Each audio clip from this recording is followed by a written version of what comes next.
everyone, welcome to SCRUM Full Course by Simplilearn. SCRUM is a simple yet powerful agile framework that helps teams stay organized, work more efficiently, and deliver projects faster. By breaking work into short sprints, teams can quickly adapt, gather feedback, and keep improving. With more companies turning to agile, the demand for Scrum professionals will keep growing in 2025 and beyond. So in this course, you'll get a deep dive into Scrum, learning its core principles and key roles like Scrum Master, Product Owner, and Development Team. We'll also walk you through Scrum events like sprint planning, daily stand-ups, and many more. You'll also get hands-on experience with product backlog, sprint backlog, plus certification tips for PSM and advice on the top project management tools. So let's get started. Before we commence, if you're interested in elevating your career and become a professional Scrum Master, our best rated certified Scrum Master certification training is your ticket to success. We guarantee you'll pass on the first attempt as you join one of our 20+ live cohorts each month for 16 hours of interactive training led by globally renowned certified Scrum trainers. You can engage in hands-on learning through role plays, simulation, case studies, and gain complimentary access to Agile and Scrum courses. So hurry up and enroll now and find the course link in the description box below and in the pinned comments. So guys, what is basically in Scrum? Scrum is an agile framework that has revolutionized the way complex projects are managed and completed. Its adaptability, focus on collaboration, and iterative approach makes it an ideal methodology for dynamic and fast-paced environments. While Scrum is most commonly associated with software development, its principles and practices can be applied to various industries to enhance efficiency and product quality. This comprehensive tutorial aims to provide you with a deeper understanding of Scrum, covering its roles, artifacts, event processes, benefits, and practical implementation. By the end of this tutorial, you will have a solid grasp of Scrum and how to leverage its potential for your projects. Now let us move on to the second part, with a thorough discussion on what are Scrum roles. The product owner plays a very crucial role in Scrum, acting as the voice of the customer. So this is the first Scrum role that we see in Scrum methodology, that is a product owner. This individual is basically responsible for defining and prioritizing the product backlog, ensuring that the team focuses on the most valuable tasks. The product owner works closely with stakeholders to gather requirements, set clear goals, and make informed decisions about the product direction.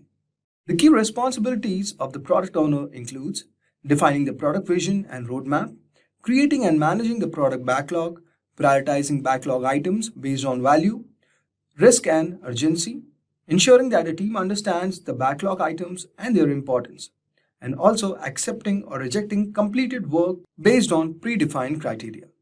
Next role we have is Scrum Master. The Scrum Master is a facilitator and coach who ensures that Scrum framework is followed effectively. This role involves removing obstacles that hinder the team's progress, promoting a culture of continuous improvement, and fostering collaboration. The Scrum Master acts as a servant leader, supporting the team in achieving their goals without dictating how they should work. The key responsibilities of the Scrum Master includes facilitating Scrum events like sprint planning, daily Scrum, sprint review, and sprint retrospective. Then comes removing impediments that block the team's progress. Moving ahead, we have also coaching the team on Scrum practices and principles. Then we have a thorough discussion on protecting the team from external distractions and interruptions. And finally, promoting a healthy team dynamic and addressing conflicts. Next one we have is the development team. So guys, the development team consists of professionals who work collaboratively to deliver a product increment. This self-organizing team is cross-functional, meaning it possesses all the skills necessary to complete the work without relying on external sources. The development team is accountable for creating high-quality increments that meet the definition of done. The key responsibilities of development team includes estimating planning work during sprint planning, collaborating daily to achieve the sprint goal, delivering a potentially shippable product increment by the end of the sprint, then continuously improving their processes and practices, and finally, maintaining transparency through regular communications and updates. Now let us move on and understand about Scrum artifacts. The first one that we have all over here is product backlog. The product backlog is a dynamic list of all the works needed for the product. It includes features, enhancements, bug fixes, and technical tasks. The product owner is basically responsible for maintaining and prioritizing the backlog, ensuring that it reflects the current needs and goals of the project. The product backlog is continuously refined with items being added, removed, or reprioritized as necessary. The product backlog serves as a single source of truth for the team, providing a clear roadmap of what needs to be done. It is essential that backlog items are well defined with clear acceptance criteria to guide the development team in delivering the expected value. Then we have the sprint backlog. The sprint backlog is a subset of the product backlog, containing items selected for the current sprint. During sprint planning, the team decides which backlog items they can commit to completing within the sprint. The sprint backlog also includes a plan for how the team will accomplish this work. Sprint backlog provides a focused and actionable plan for the team, outlining the tasks and goals for the sprint. It is a living document continuously updated as the team progresses and learns about the work. The sprint backlog helps the team stay organized and aligned with the sprint goal. Then we have is increment. Increment is the sum of all the work at the end of the sprint. It represents a potentially shippable product that meets the definition of done, a set of criteria ensuring that work is complete and of high quality. The increment includes not only the new features added during the sprint, but also any improvements or fixes made to the existing features. The increment provides tangible evidence of progress, allowing stakeholders to inspect and evaluate the product.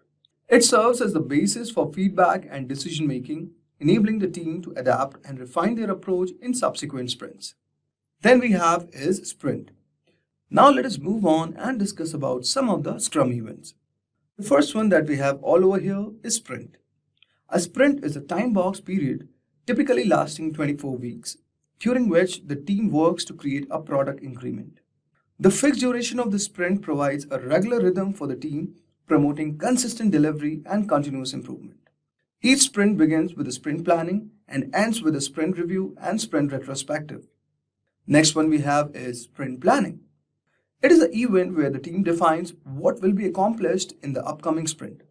The product owner presents the high priority backlog items and the team collaborates to select those they can complete within the sprint. Together, they set a clear sprint goal and create a plan for achieving it. During sprint planning, the team breaks down the selected backlog items into smaller tasks and estimates the effort required. This detailed planning ensures that everyone understands the work and how it contributes to the sprint goal.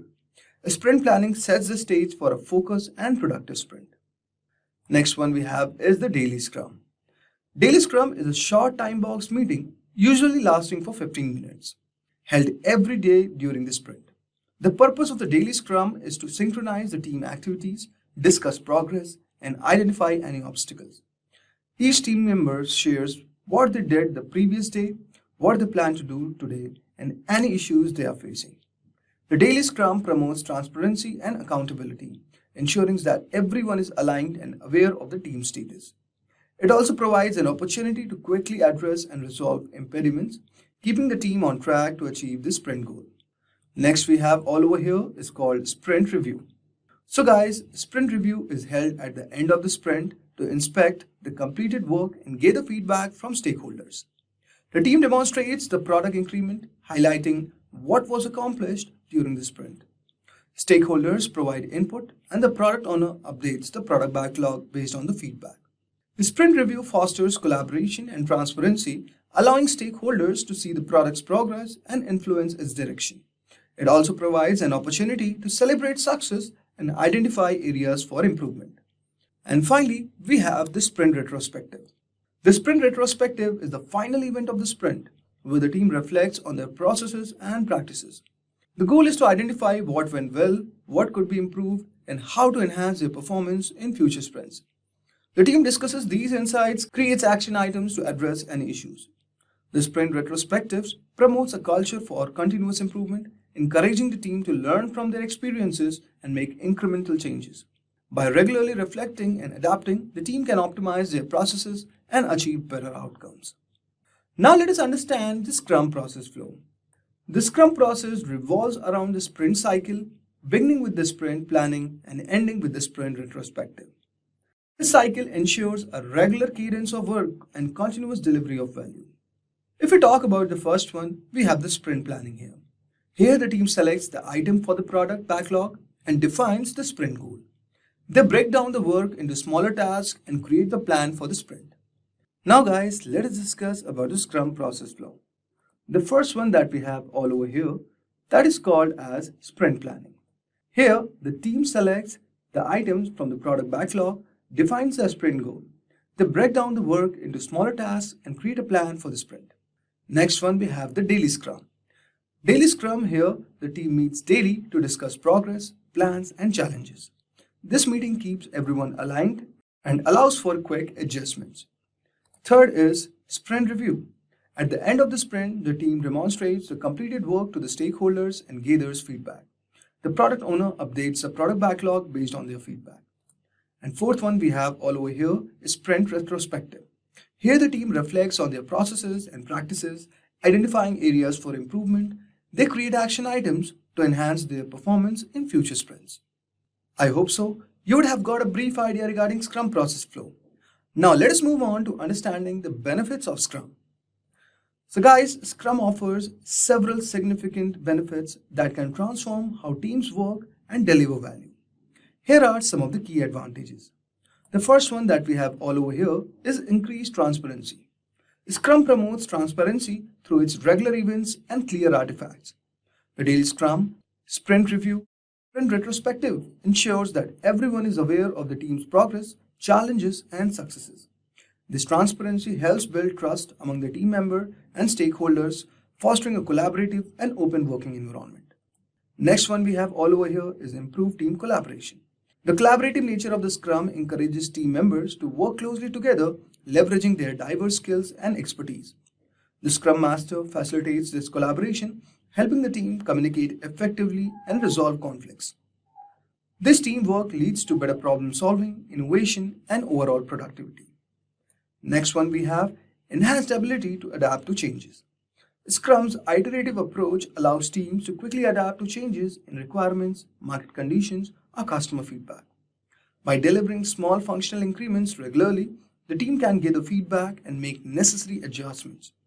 This flexibility ensures that product remains aligned with the stakeholders' needs and expectations. And finally, it provides faster delivery of valuable products increments. Scrum's time-boxed sprints drive the regular delivery of product increments, enabling faster time to market. This rapid delivery cycle allows stakeholders to see tangible progress and realize value sooner.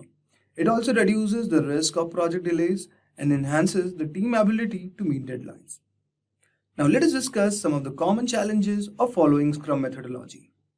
We all know that Scrum offers many benefits, but it also comes with its own set of challenges. Here are some of the common issues teams may face. The first one that we have all over here is resistance to change. Introducing Scrum can be met with resistance, especially in organizations accustomed to traditional project management methods. To overcome this resistance, it's important to provide education and training on Scrum principles and practices. Involving team members and stakeholders in transition progress and highlighting the benefits of the Scrum can also help build support. Next, we have handling distributed teams.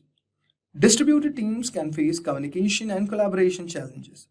To address these issues, it's crucial to leverage technology tools such as video conferencing, instant messaging, and collaborative software. Establishing clear communication protocols and regular virtual meetings can also help maintain alignment and cohesion among team members. Then we have managing large projects with Scrum. Scaling Scrum for large projects can be complex. One approach is to adopt frameworks like Scrums of Scrums, Nexus or SAFe, which is Scaled Agile Framework. It provides guidelines for coordinating multiple Scrum teams, ensuring that teams are cross-functional and self-organizing with clear communication channels, which are very essential for managing large projects effectively. Now let us dive into most interesting part, that is, what are the tools and softwares which are used for Scrum? So guys, several tools and softwares can support Scrum practices, enhancing productivity and collaboration. Here are some of the most popular options. The first one I would recommend is Jira. Jira is a widely used project management tool that offers robust support for Scrum. It provides features for creating and managing product backlogs, sprint backlogs, and tracking progress through visual boards. Jira's customizable workflows and reporting capabilities make it a powerful tool for Scrum team. Next one we have all over here is Trello. Trello is a flexible, user-friendly tool that uses boards, lists, and cards to organize tasks. It's well suited for Scrum teams, allowing them to create and manage backlogs, plan sprints, and track progress. Trello's simplicity and visual nature make it easy to use, especially for smaller teams or projects. And finally, we have Azure DevOps. Azure DevOps is a comprehensive suite of development tools that supports Scrum and other agile methodologies. It includes features or backlog management, sprint planning, continuous integration, and deployment. Azure DevOps integrates seamlessly with other Microsoft tools, making it a good choice for teams using Microsoft ecosystem. So guys, in this tutorial, we have covered the fundamental aspects of Scrum, including its roles, artifacts, events, and processes. The demand for Scrum certified product owners is surging across multiple sectors, signaling robust career opportunities for those with advanced skills. With an expected job growth rate of 25%, product owner leadership roles are listed among the top 10 most promising jobs on LinkedIn and the top 6 emerging jobs in product development by the World Economic Forum. Average salary for experienced product owners is roughly $1 million and is expected to increase by 10% year on year. This expanding need spans diverse industries from IT, telecom, and government to oil, gas, entertainment, finance, and healthcare. Hi, my name is Vijay Bandaru, and I want to welcome you to Simplilearn Certified SCRUM Product Owner Certification Training. I'm a certified Scrum trainer, team coach, and enterprise coach from Scrum Alliance. If you want to elevate your Scrum mastery, you are in the right place. As a certified trainer, I'm here to lead you into the depths of agile product management with proven strategies to succeed in any sector. Join us for 16 hours of live instructor-led sessions where learning comes alive through games, role plays, simulations, and case studies. Our globally recognized certified Scrum trainers, experts in their fields, deliver these interactive sessions.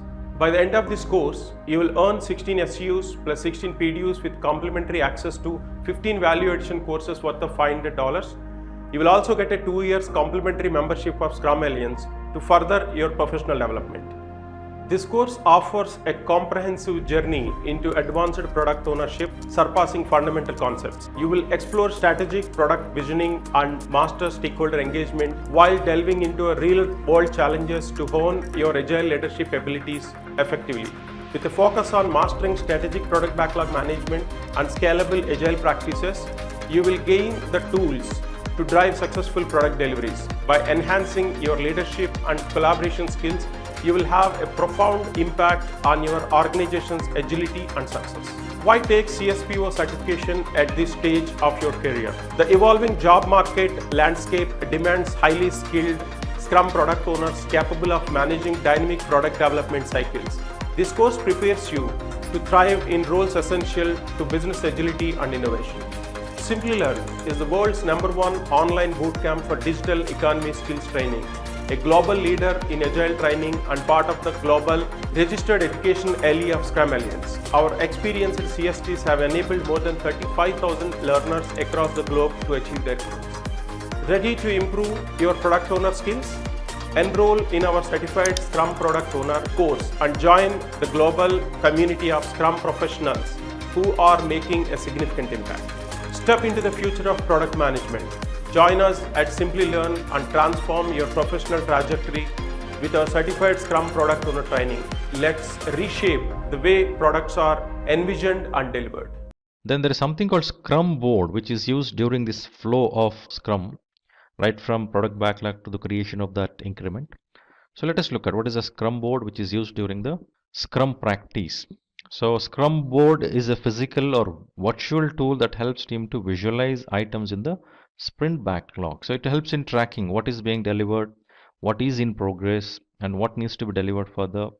So it shows all action items during the daily Scrum, helping keeping the team focused on tasks that need to be completion and the priorities of those. The Scrum board is usually present in a place that's accessible to all team members. It is a visual board, right? And can be physical, whiteboard and stickers, or virtual software tools which can be used and displayed on the screen. So the Scrum board is divided into different slots like to do, in progress, and done. So when new sprints are started, the existing board is reset and new Scrum board is created. So since it is visual system, I think it is taking the thought from Kanban. So visual system always works effective because the moment I see something is put against my name that I need to complete this, it's quite obvious to me that I will put efforts to complete it. So it's a conscious effort what I will put. It works on my consciousness. So something which is not visible to me, it is not out of sight is out of mind. So I will not work on it. So there is a tendency to forget. First slide here has to do with user stories and epics. And what I want to do, team, is I want to, before we get into the user stories, I want to go to the whiteboard and I want to just give you a little bit more information that might help us in organizing our discussion that we're about to embark on here. So a word that is not in our slides is themes. Themes are epics and user stories grouped together. You know, similar epics and user stories grouped together for planning purposes. So an epic is big. You would never do an epic a theme in a sprint. It's too big. So it's used for planning purposes. Below that, I would put epics.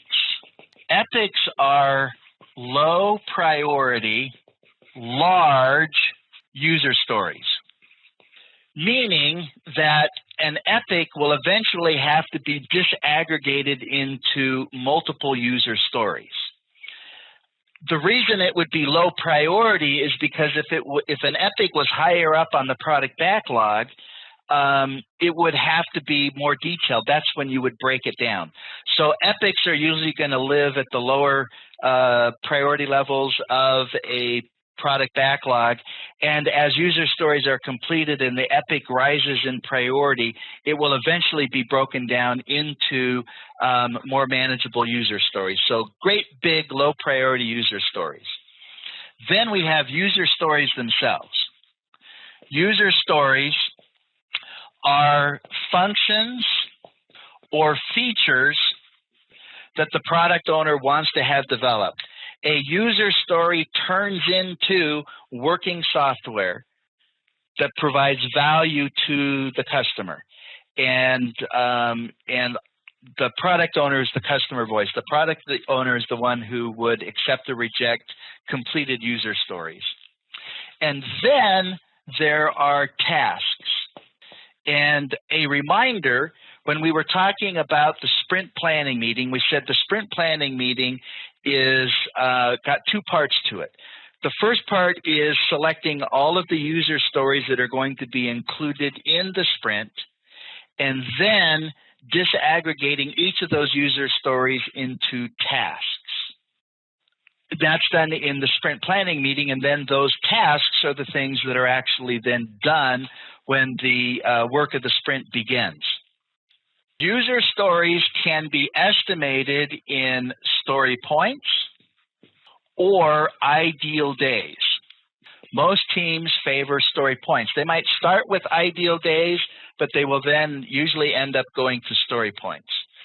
Tasks are estimated in ideal time, which is usually hours. Okay, so now back to our slides. So at the top left, a use case could be an example of a user story. So it's something that the user wants to do and how the system should support it. A use case could be select and pay for items in a catalog. Now that could actually be an epic or maybe a theme, because maybe it would get disaggregated into log on screen, catalog, shopping cart, and checkout.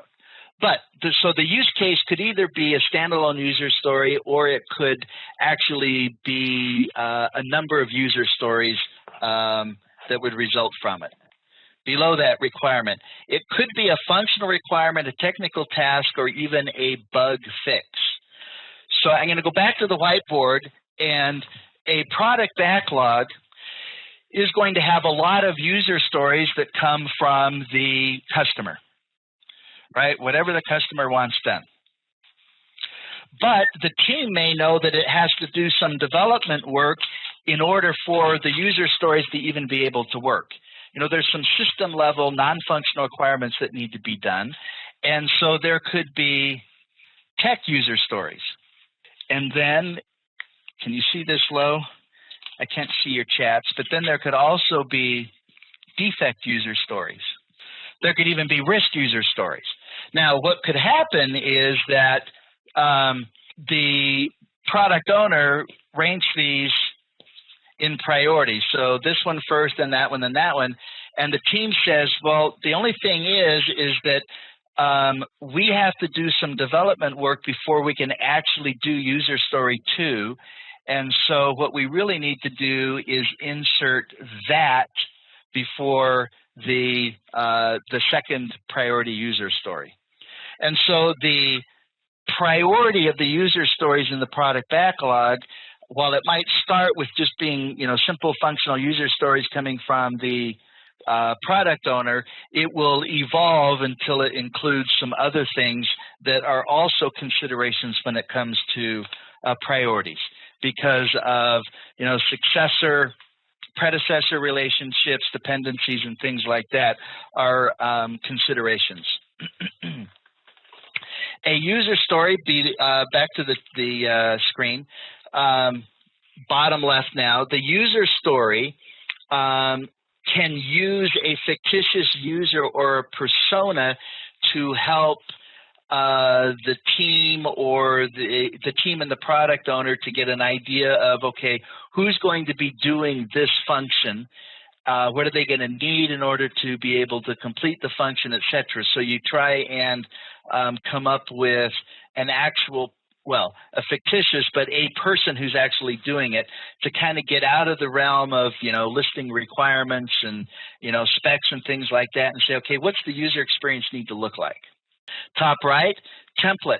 A portion of a user story is, let me back up. So a user story card is usually going to contain a brief description of the user story using some kind of a meta-language format, like we're suggesting right here. As a user or persona, I want this feature so that I can. So not unlike our estimating session here. As a frequent traveler, I want to eat grapes so I can be healthier. In the one that we didn't do, the inventory system, as a customer, okay, there's a user. I want to get cash back so I don't have to wait in line at the bank. Okay, here's another user story. As a consumer, I want the shopping cart functionality to easily purchase items online. And maybe that could be customer as well. As an executive, right, as a suit, I want to generate a sales report so I know which departments need to improve their productivity. As a buyer, so you can see I tried to come up with these different roles right here: executive, buyer, sales rep, etc. And that's the format. As a type of user, I want some kind of goal or feature, and so that's some kind of a reason. Below that, connect the dots by writing all of the user stories necessary to uncover the entire use case. So like we were talking about right here, if you want to be able to purchase items online from a catalog, that might be multiple user stories in order to support that use case. And so, of course, we would want to be able to connect the dots and see where all the user stories fit into the overall goal of the project or release. And the stories, excuse me, are grouped to form an epic or higher level stories, so epic or theme, stories can then be split into child stories or tasks. And so that's what we were covering before, right? So you have themes up at the top. That's the biggest grouping, if you will, used primarily for high-level planning purposes. So you have your themes, then you have your epics, which are large user stories, low priority, and they're going to have to be broken down into smaller user stories. Like in the question that we had at the end of the last section where the product owner needed something done and the team said, well, based on the size of this user story, it's going to take 3 sprints to do. Well, a user story has to be small enough to be completed within a single sprint. So a sprint can contain more than one user story, but a user story cannot span sprints. So that feature or function that was in the question was probably more like an epic. It was something that would need to be disaggregated into smaller user stories, or perhaps it was more of a use case that would need more than one user story in order to actually deliver the overall use case. Let's see, as a product supervisor, I want to see an unfinished part list at the end of the day so that I can reallocate work the next day. Great user story description. Well done, Viraj.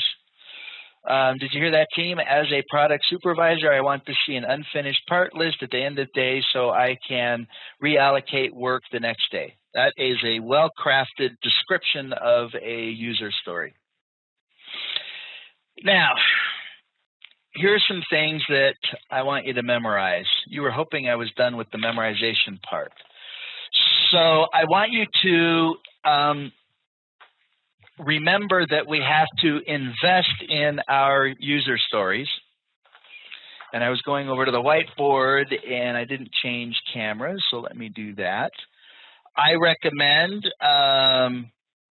figuring out how you memorize best so that you can, not if you wanted to, what I recommend is being able to write out all of this stuff on plain white scrap paper in about 14 minutes, because that's the amount of free time you have in the tutorial when you're at when you're taking the test. Exin does it a little bit different. You maybe won't have a tutorial. The only time you'd have a tutorial is if you were at a center taking a test. Exin has other options, like you can do a paper-based test where you get a third party, a buddy or somebody who will agree to sort of proctor the test for you, or you can do it on your laptop all by yourself. And they have software that watches you while you're taking the test, and they require you to take the laptop and do like a 360 so that they can verify that you don't have any cheat sheets up on the wall or anything like that. But the point is you got to have this memorized, whether you're going to dump it out onto paper or not. When I took the test, I actually did the paper-based option. And that was because of some time constraints, and it was the quickest way to get me into the test.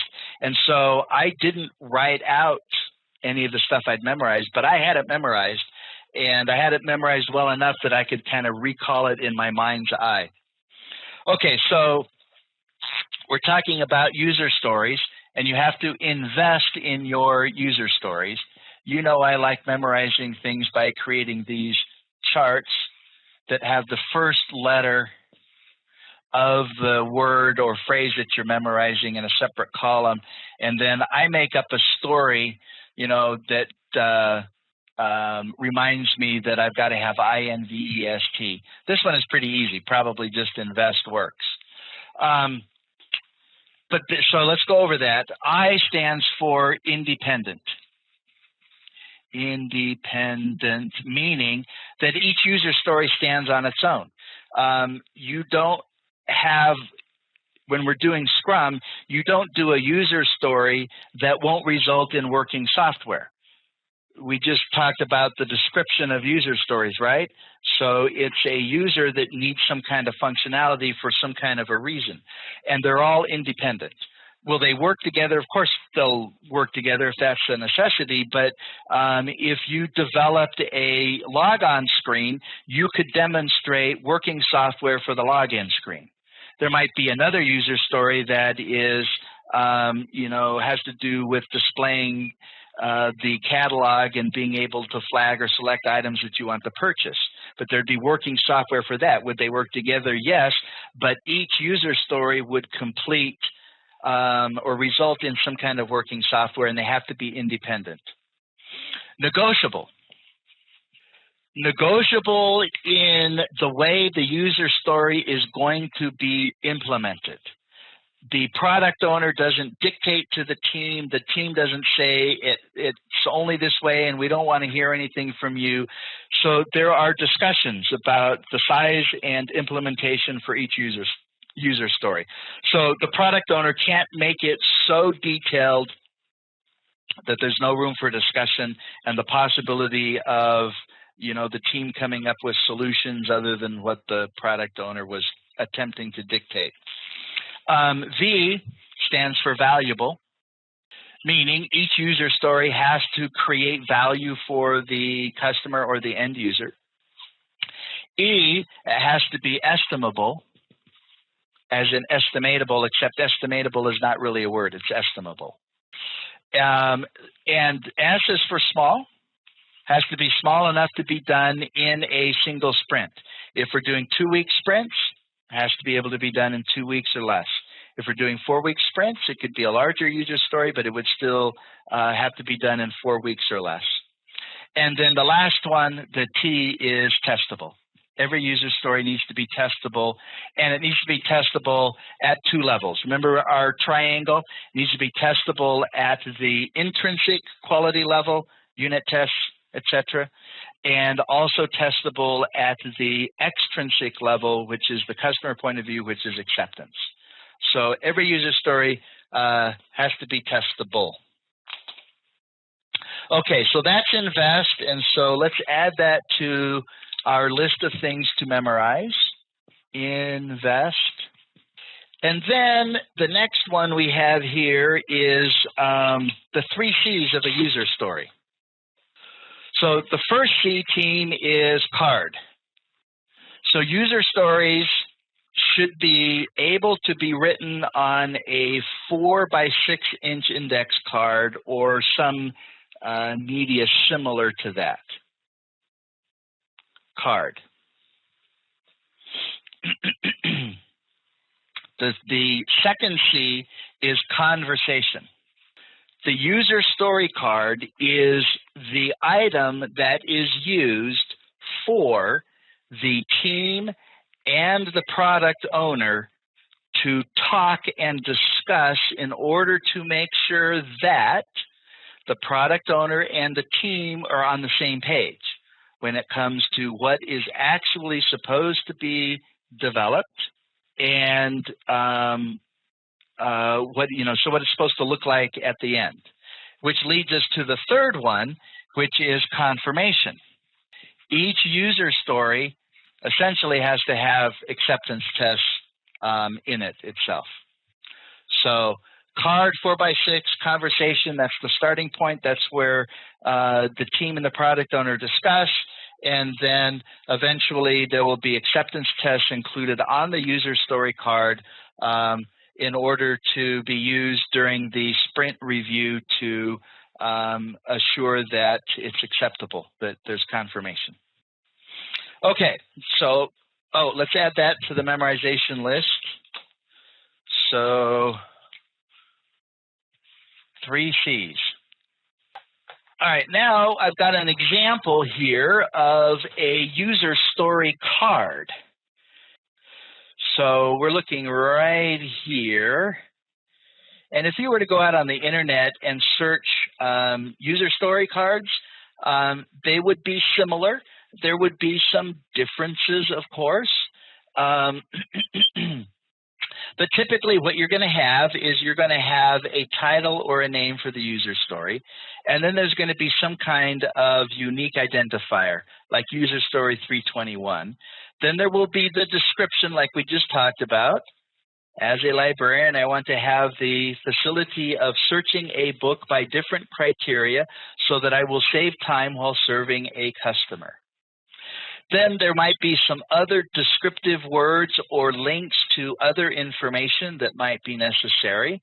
And then there would be acceptance criteria or tests. Sometimes these get included on the back of the card, but the point is that they are on the card. Then there will be an estimate of size. It could be ideal days or story points. As I mentioned, most teams do story points. That's more likely what you'll be tested on as opposed to ideal days. But we'll cover both so you understand the differences. There's probably, it's not listed here, but there's probably going to be a value point assignment.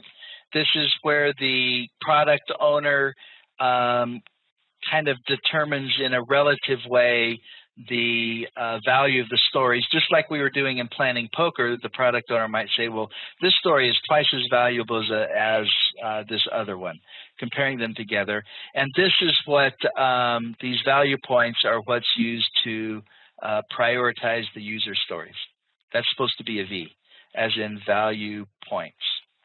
And then typically there's also going to be a indication, sometimes it's just by colors, it could be words, that has to do with, where the story came from.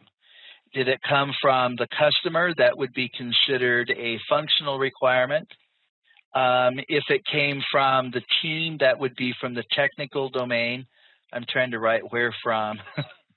It's not me, team, it's the mouse. Clearly, it's hard to do that. That's from, where from. Here it's got customer, tech. You could also have defect. You could maybe have risk. And then there's also going to be an X factor, which would be some kind of word probably like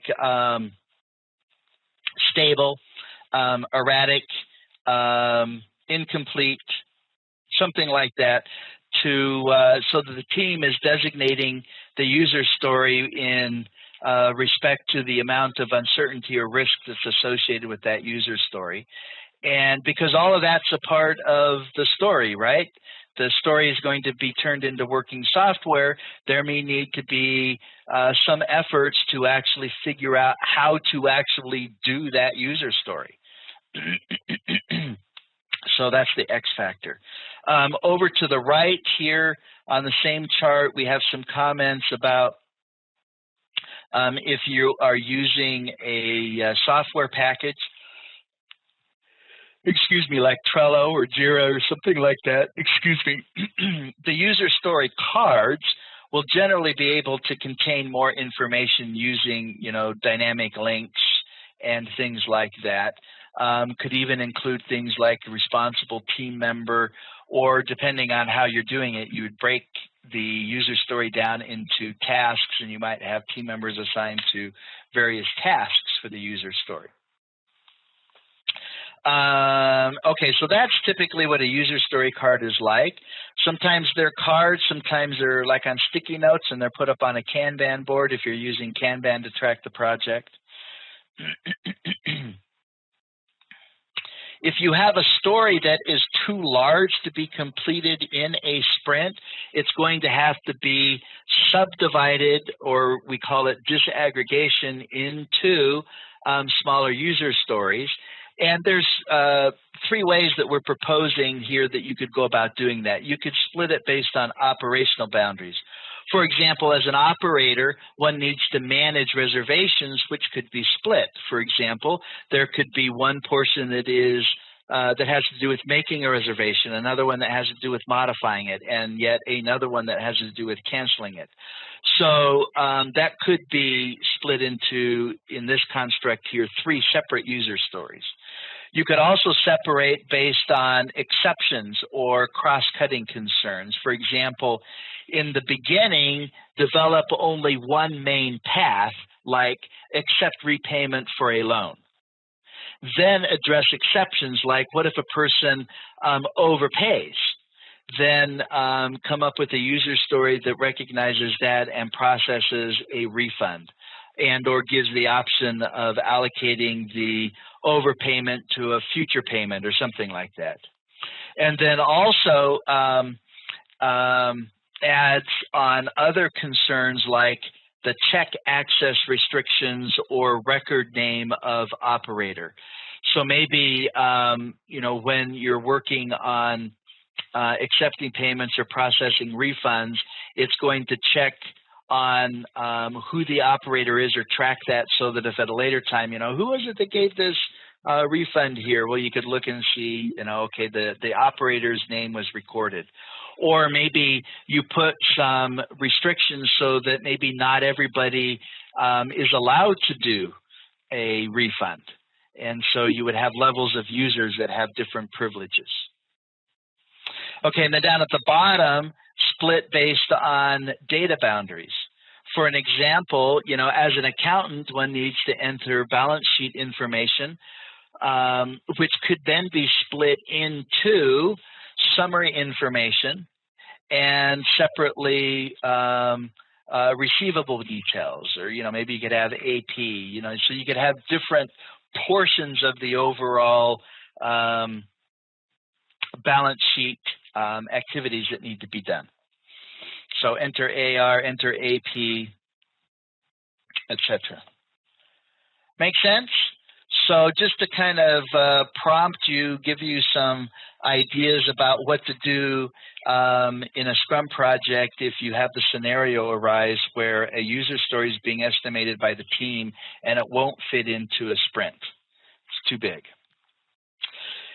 Now, when it comes to determining value for user stories, this is primarily owned by the product owner, right? And it always comes back to money, but money, the value can be looked at from different points of view. So new revenue, obviously, getting new customers and having them buy stuff. Well, below that, there's another consideration, incremental revenue. So somebody's in the process of placing an order, maybe there are some premium features that could be add-ons at that point in time, or maybe added later on. So you have an existing customer who actually buys more of or enhanced parts of the existing thing they already purchased or are in the process of purchasing. Retained value. So this is retaining customers so that they don't go to a competitor. And then the bottom one is operational efficiency. How could things be done to speed up the process of whatever it is so that the cost of delivering the product is reduced?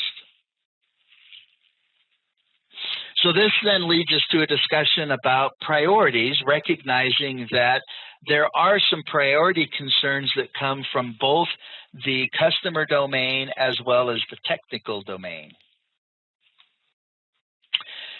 And there are some prioritization models.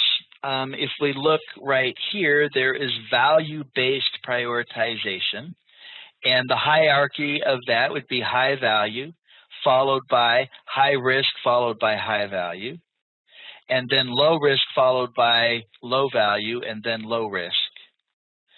So, we might have written this a little bit differently, but that's value-based prioritization, and this is primarily the product owner with maybe some input from the team, just simply deciding what he or she wants done most, listening to the team say, well, there's some, greater risks with this user story than that. And so you'd probably want to persuade the product owner to take care of high risk stuff first, because that would have an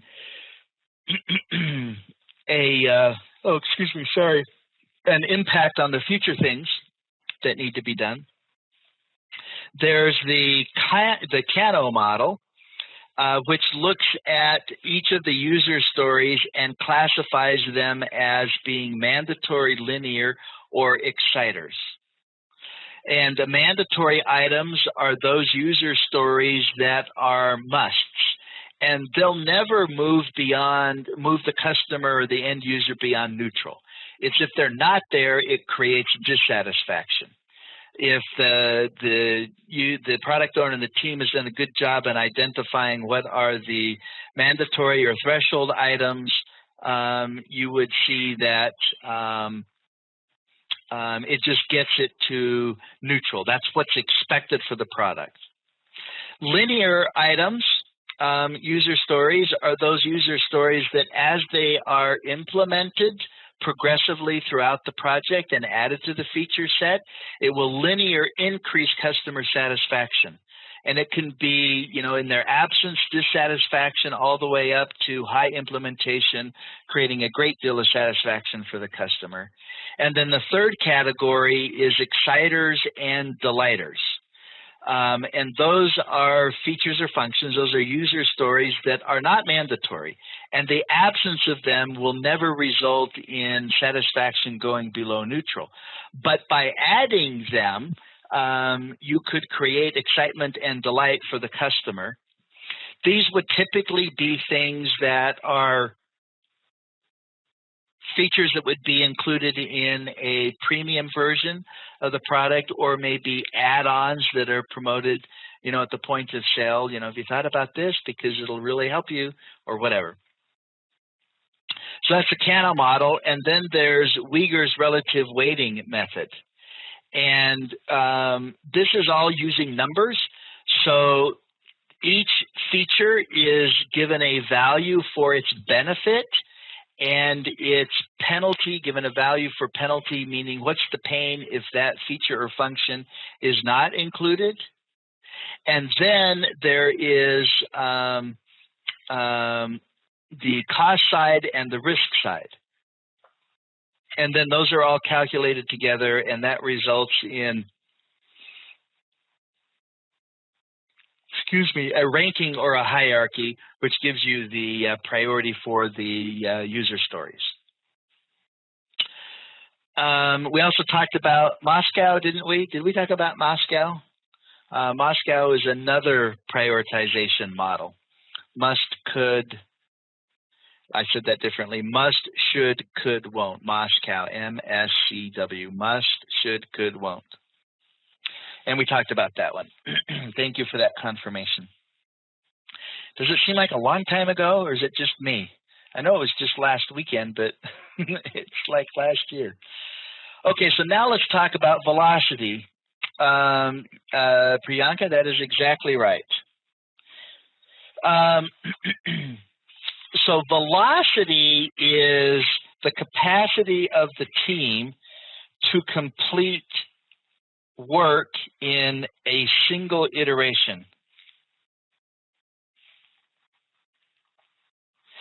So the team has estimated the user stories for size or ideal days, and the sprints are going to be 3 weeks in duration. Obviously, not all user stories can be completed in a single sprint and be done with the project. Well, I guess maybe I shouldn't say obviously. When I'm saying that, I'm thinking, well, maybe you had a very small, short duration project, so you could. But the point is that it's the team's capacity to complete work in a given sprint. And it is an observation. It's not a prediction. So if we're working on sprint 5 and we're working on determining what our velocity is, then it would be the average of the previous 4 sprints. If there were any outliers, you would disregard those. And so it's an observation. If we look over to box number 2 here, velocity is used to deal with determining how many user stories we are going to include in a given sprint, and also how many sprints are we going to need to create a release or a set of user stories. And here's an example. in box number 3, a team completed 5 user stories that were sized 5, 3, 8, 13, and 2. 2 user stories, each sized 5, were left half complete. What is the velocity of the team? And the answer is either going to be 31 or 36.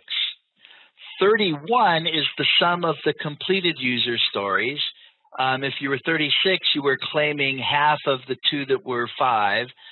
So that would be a total of 10. So you claim half of it, which would be 5, would take you to 36. But it's not going to be 36 because the only thing that counts towards progress is working software.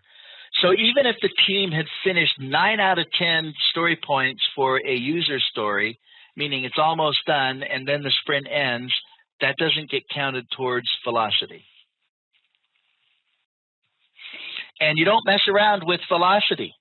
You can mess around with your estimating, and you can mess around with what user stories are going to be completed in a sprint, but you don't. The velocity is not variable. It is what it is based on past performance. When it comes to levels of planning, we have what's called the planning onion. And let me walk you through this here. Up at the broadest area is the vision level. So the vision level, that's the suits, right? They're the ones that have the strategy and objectives for the company and where it's going. And so they have that overall big vision for the company, which is likely going to include products. And each product should have a roadmap. My example of that website that I'm working on has 3 versions which make up the product roadmap. Version 1 is the free site, version 2 is the membership site, and version 3 is the pay referral commissions version of the site. And the product roadmap is then supported by releases. So for my project, I have 3 releases. So all of the user stories needed for the free version are in release 1. All of the additional user stories that are needed for the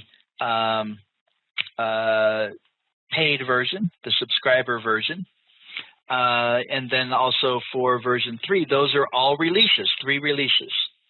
And then for each sprint, we will be pulling user stories from the release that we're working on. A release is likely going to take multiple sprints. And then the sprints are populated by the individual user stories, which are then disaggregated into tasks. And we do the daily scrum, which is the daily level of planning and coordination. So we call that the planning onion. We already kind of talked about the release and roadmap concept here. So let's just review this quickly. Prioritize high-level epics and determine goals and releases. So we'll use epics and themes in order to group things together. You know, what should be included in what's released. So what are the goals for the releases? Then the first bullet point, establish goals of release based on market demand, regulatory needs, or customer expectations. For each release, you want to estimate the target stories. Repeat until the target stories are assigned an iteration length. It's blending some things here. Be able to estimate velocity and then assign stories to the sprints. So we keep estimating the user stories and we keep organizing that until we can do that. We can come up with an iteration length, a sprint length, and then figure out what our velocity for each sprint is, and then assign stories to the sprints.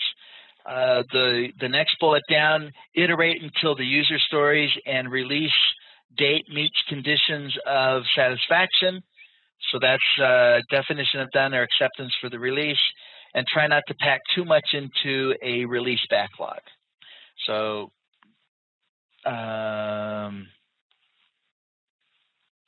Just like you would not want to pack too many user stories into a sprint. You want to have the timelines appropriate and what are included in the events make sense. Okay, so here's a bit more about release planning on this slide here. You've got the product backlog here on the left, and then we might come up with a release plan, which could be flipped and could be looked at horizontally. And you probably plan about 3 releases in advance, or at least you're doing more of the detailed planning on that. Because things are going to emerge when we do, sprint 1 that's going to help in sprint 2, and things that happen in sprints 1 and 2 that are going to help release 3, and then you've got, your subsequent releases where we're just doing very high-level planning. It's called rolling wave planning, where we do detailed planning for things in the future in tandem with doing high-level planning for things in the future. Did I say that right? Detailed planning for things in the near term in tandem with high-level planning for things in the future. And we talked about deciding as late as possible, I believe, meaning that it's better to actually plan the later releases for purposes of making sure we have more information, the most information available. Okay, so estimation. Let's start at the top left. The principles behind estimation. Understand the cone of uncertainty, which is an estimate or best guess to begin with and then progressively becomes more accurate. In fact, let's just take a break and look at the cone of uncertainty. So at the very beginning of a project, there's going to be a high level of uncertainty. If I were to draw this chart, I would make it a little bit more like this. So clearly, you're going to de-risk the project as early as you can, and then eventually all risk disappears when the project is done. Risk is uncertainty. Okay, below that, the only estimate that matters is the one given by the team. Supported by this comment here, nothing is impossible for the one who doesn't have to do it. So the product owner is like, team, come on, you can do this. The team's like, no, we know what our velocity is. No, the product owner says, I'm telling you, there's no way that that can't be done. I know you can do it. I trust you. I believe in you. But the product owner doesn't have to do the work. Okay, top right, overestimation and underestimation is always going to be an issue that we deal with. It's more likely that we will underestimate than overestimate. And by looking at our velocity from iteration or sprint to sprint, there could be some information that is showing us that we're underestimating, for example, meaning we're thinking the user stories are smaller than they are and that we can get, a certain number done in a sprint and then there's a fail. Well, that would mean then that would be discussed during the retrospective, and then we would do something different going forward, which might include doing some re-estimating. Scrum estimating is not necessarily more difficult. However, Scrum exposes bad estimates sooner, which is a good thing. When we were doing our planning poker, you could see that the first time as a team, we didn't know each other. We didn't know everybody's thoughts and concerns. And those kinds of things, get shared and absorbed as a project goes on. And so there's a higher awareness of that.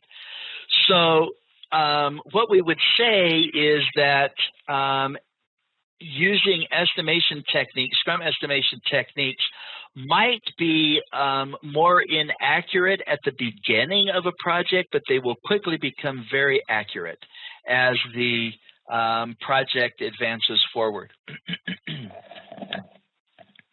Let's see, there's a question here. Can velocity be increased over a period of time for the project? Yes, it can. Now, it's not that it will increase if the team is learning how to work together better and better. You would expect that, if I can just use my mouse here, if we were tracking velocity, so this would be points completed over here. Let me just do PTS for points. And down here is time.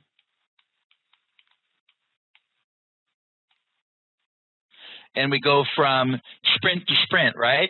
You would expect that maybe, you know, the first couple of sprints, the team would be learning how to work together, and there would be a steep curve, and then it would kind of flatten out and maybe have, you know, a slow rise going forward as the team emerges as a high-performing team. They get better at their cross-functional behavior. You know, somebody's sick, the team just keeps chugging along. Other things, you know, just, oh, sorry, there, I bumped a thing on my screen there.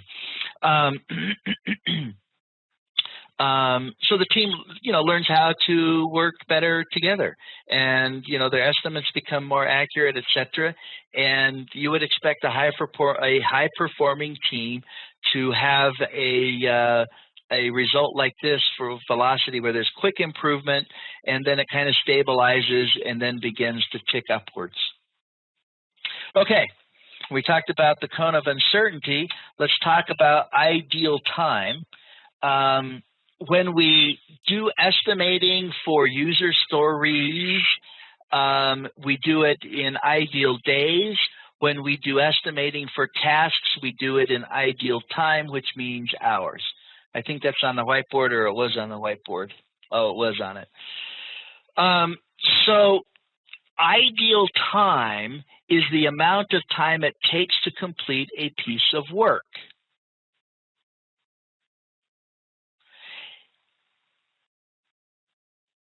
But that's based on the notion that the team member or members are available to do just the work with no distractions or anything at all.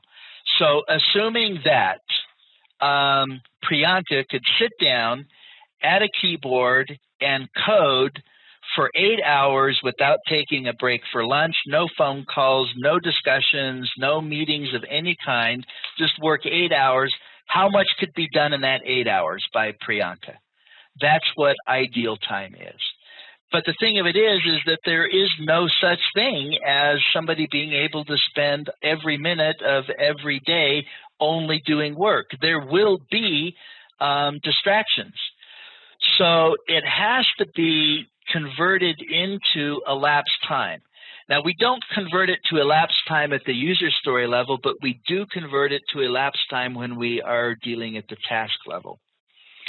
And what that looks like is, you know, for each team member, you're going to have to do it separately, because some team members have more distractions than others. Some might have other duties that pull them away. Whatever the case may be, you determine how much time in a given day a team member is available to do work. So say it's 5 hours out of 8 for one. Maybe it's 6 hours out of 8 for another. Maybe it's 4 out of 8, but you figure out what it is, and then you take the average, and that average availability is used then to convert ideal time into elapsed time. I should have circled this box here because we talked about this as well. And then I already mentioned this here, only considers actual work time, not the distractions. So that's the concept of ideal time. When it comes to story points, it's different than that. They are a measure of size relative to each other. So we were doing planning poker this morning where we were looking at grapes versus apples, and then we were looking at oranges and what else do we have? Watermelons and coconuts. And we weren't trying to figure out how much time it would take to eat grapes as opposed to how much time it would take to eat a coconut. It's clear that it's going to take longer to eat a coconut because there's more effort involved. So we have a sense that it's going to take more time. But comparing the coconut to our baseline of 2, right? We came up with a baseline of 2 for the smallest user story. We compare eating coconuts to that baseline, and we say, okay, you know what? It's going to take more effort to eat the coconut than it is to eat grapes or apples. So you can do it like we did. You can also triangulate. For example, when we did our planning project this morning, or this morning for me rather, at the beginning. Oh, that's not it. That is the daily stand-up. Here it is.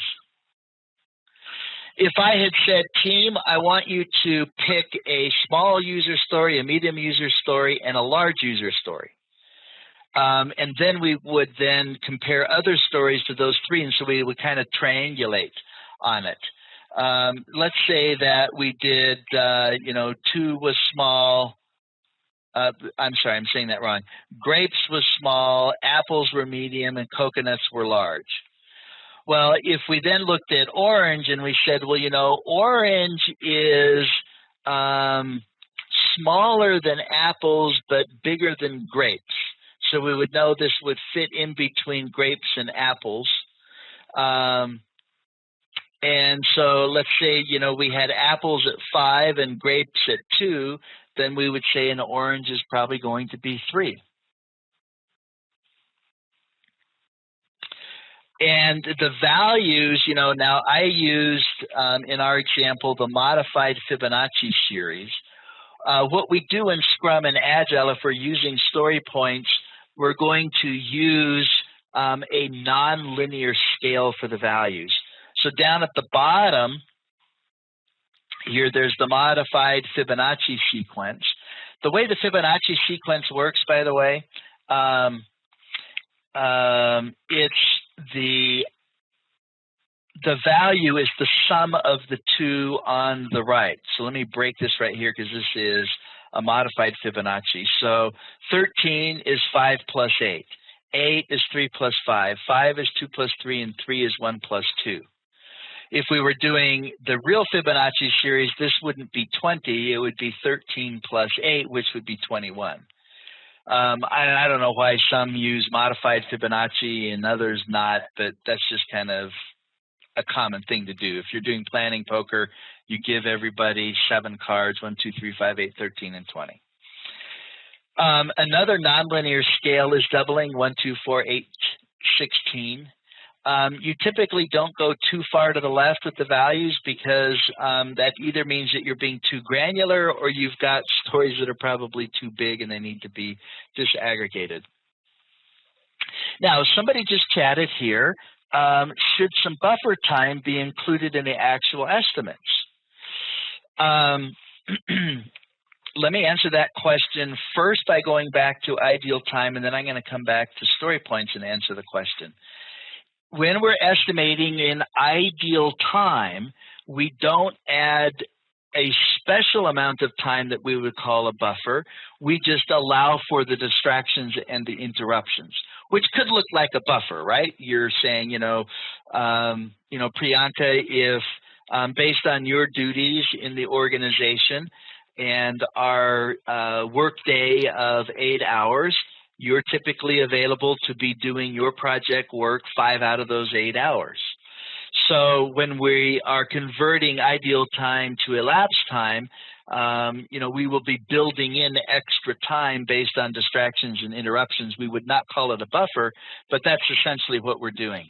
Now, when it comes to user stories that we're using story points, it is different. The points are for the entire amount of the work. And why might we need to have some extra time for a user story? Well, it's likely going to be driven by uncertainty. There might be other things that impact it, but that's the main thing. Sorry, team. So when the team is estimating the size of the user story, they will be including in their discussion and estimates any extra time or buffer time that would be needed for that user story to be completed. So do we accommodate uncertainty when we're using story points? Yes, we're looking at the X factor, and if we've got an unstable user story, then we're probably going to say, you know, this is going to be a bigger user story than one that's similar but has a much lesser level of uncertainty. So that's the story points. Let's compare the two. Ideal time uses things like hours and days, which is easier to explain outside the team, right? The suits like things in days and hours. Everybody's estimate may be different, not a bad thing. It's easier to do at the beginning because we're oriented to think about time. And it does kind of shine a light on wasted time. Story points are harder to explain outside the team. You know, the suit says, well, how long is it going to take to do user story 301? And our answer is, well, that's a 10 user story point user story. And the suit's saying, what does that mean? Tell me how long it's going to take. So the suits have to be converted to story points. Now, here's the thing, it's a lot easier to get consensus when we're estimating in story points. And once we get good at it, it's going to be much faster. We have to remember it's not comparable across teams. So, you know, a team working together will have its own kind of system for sizing the stories, and another team that might even be working on the same project will have a whole different scheme. And so if the velocity of one team is 25 and the velocity of another is 50, it doesn't mean that the team with the velocity of 50 is able to do more work than the teams whose velocity is 25. And we did, when we got our day going, we started with a planning poker exercise. And so, you know, we used all of the team members. So we selected the team. The product owner was there to answer any questions. The team discussed each of the story cards and then decided what their vote was going to be. And then everybody voted at once. If there were outliers, they were discussed. And the reasons for that, those variances, those outliers, were then part of the discussion. And then we did another round of voting. And we would keep doing that until we had our estimates converge or we reached consensus on them. Okay, so advantages of planning poker: it's fun, it's quick, it gets the whole team involved, the team understands a little bit about all of the stories, everybody contributes his or her expertise, and the discussion during the estimation provides clarity in the direction approach and even a bit of design. If we were in the same room team and we were doing a planning poker activity like we did at the beginning of our day together, we would be able to, you know, model it a little bit better. Or if we tried to unmute everybody, but you could hear the background noise. I've tried doing it, it doesn't really work. But you get the idea that if the team's discussing and things like that, you would actually get to the point where your estimates would converge and the team would say, okay, this user story size is, you know, whatever it is. Okay, so we need to wrap things up for the day. So we are ending right here. And that means tomorrow when we get together, we're going to be doing slide 20, or starting with that, which is affinity estimating. And let's see, affinity estimating, we go through that. We're going to talk about tracking progress using information radiators. And then we're going to talk about what we do when we find variances between the plan and the actual results, and then we'll have our quiz. Now let's talk about the values of Scrum. Now this is different than pillars. This is values. So there are 5 values for that, and this is something that I want you to memorize. So I'm going to switch my cameras here and go to the whiteboard, and we're going to add to our list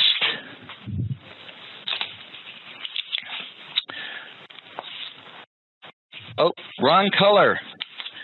You can tell I'm a project manager because that would bother me. So the 5 values of Scrum, and there's an acronym. You can see that on the screen, right? C-Force.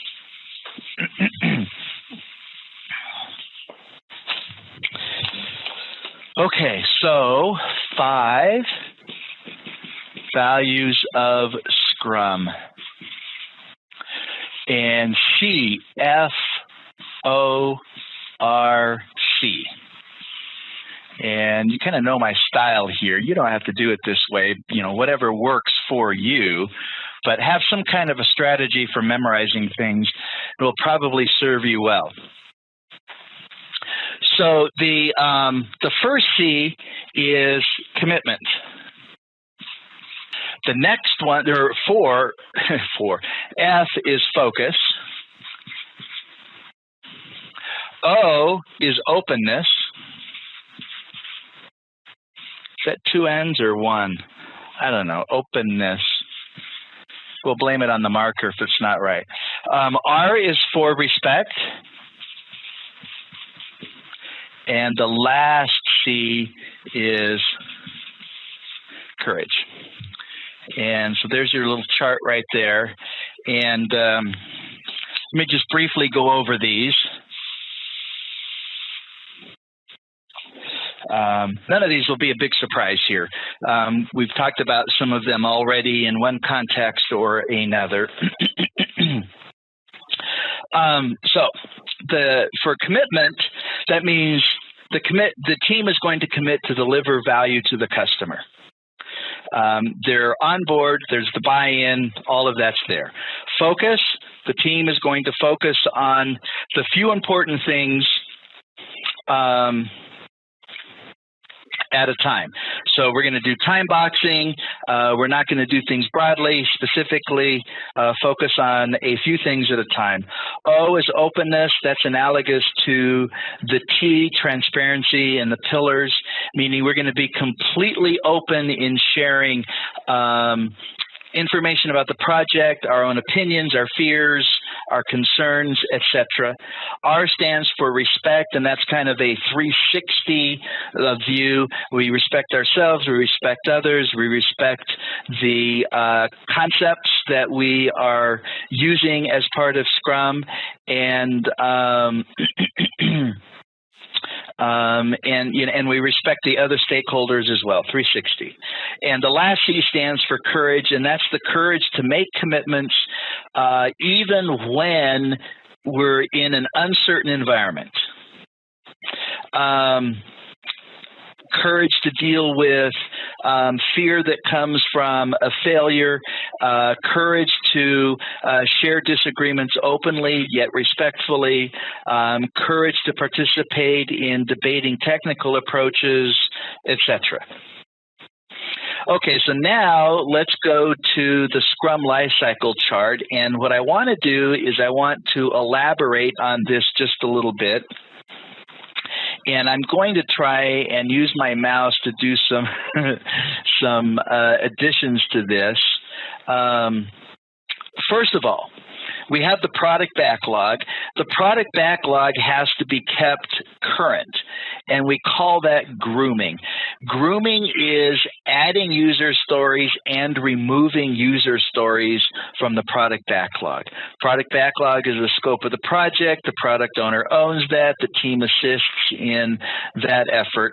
Related to grooming is pruning. Pruning the backlog is prioritizing and reprioritizing. So the product backlog is pruned and groomed regularly throughout the course of the project.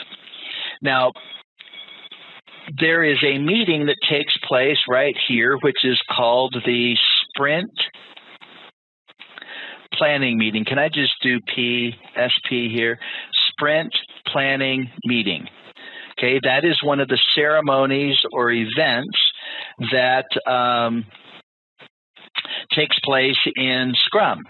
In the Sprint Planning Meeting, it is a time-boxed event, and it is time-boxed to 2 hours for each week of the sprint. So in our example here, we have a 30-day sprint. So if we have a 4-week sprint, then our sprint planning meeting will be 8 hours in duration. And two things happen during the sprint planning meeting.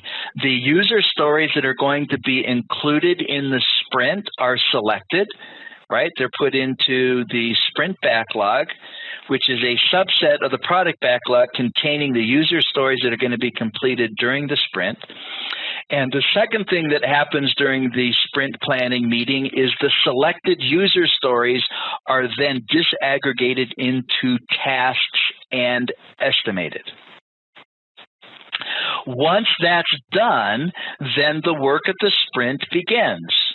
There will be a daily scrum, like we did at the beginning of our workday together as our team. And then at the end of the work of the sprint, there will be the sprint review. The sprint review meeting or ceremony is also time-boxed, and it is time-boxed to 1 hour for each week of the sprint. So if we're doing a 4-week sprint, the sprint review meeting would be 4 hours in length. The primary purpose of the review is to showcase and demo the software and get feedback from relevant stakeholders and allow the product owner to say, I accept or I reject the work that has been done. Then, after that, is the sprint retrospective. Now, this is where the team asks and answers 3 questions. What went well, what did not go well, and what are we going to do different going forward regarding the previous sprint that was just completed and the ones that is just coming up. And then the sprint itself will result in working software or value for the customer. And then, of course, everything goes back and repeats for as many sprints as necessary to complete the scope of the project. Let's see. I see a chat here. How similar or different is the product backlog to SRS, Software Requirement Specs document, which is widely used in projects? It's different. And if you will hang on to that question, we're going to have a discussion later on about user stories, and that will help you understand the differences. And we'll get into the user stories that come from the customer and user stories that come from the tech domain, and that will help answer your question. So you okay hanging on to that? Okay, great. Thanks. Okay, so a little bit more detailed view of the Scrum project lifecycle. Now let's talk about a couple other things here. When it comes to a sprint, there are some things that affect the duration of the sprint. So the team is going to have to decide how long each of the sprints are going to be, and things that are a factor include the stability of the product backlog. If the product backlog is changing a great deal, then that's going to argue for shorter durations. Because there's a high level of uncertainty, and so you have a greater amount of control on your project if you have shorter sprints. Now, on the other hand, another factor is the cost of iterating. Every time we do a sprint, there are costs associated with the sprint planning meeting, the sprint review, the sprint retrospective, right? People show up to those meetings, you got to pay them, and excuse me. So there is an overhead cost to actually doing sprints. The goal of the sprint is working software. At the end product should be near releasable or potentially shippable. Now, there might be working software that the product owner isn't going to want to release, maybe because it, as a standalone component of working software for the system, doesn't create any value or any usability for end users. and maybe you wait till the end of a release before you release everything. But the idea is it's working software, and it could be released if the customer wanted to do that.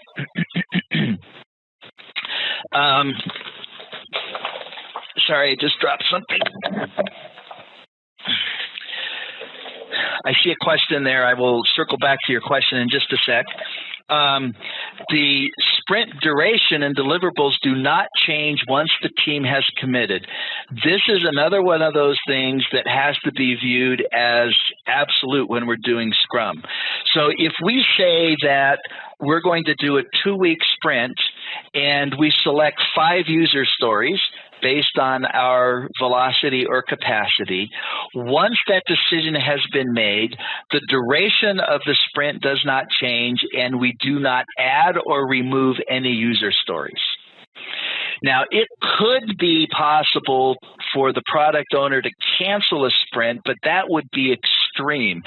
That would be because there is such a major change to the product backlog that the work of the current sprint is going to be completely irrelevant.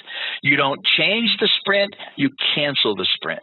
And then the bottom one here, the sprint begins with planning and ends with review and a retrospective.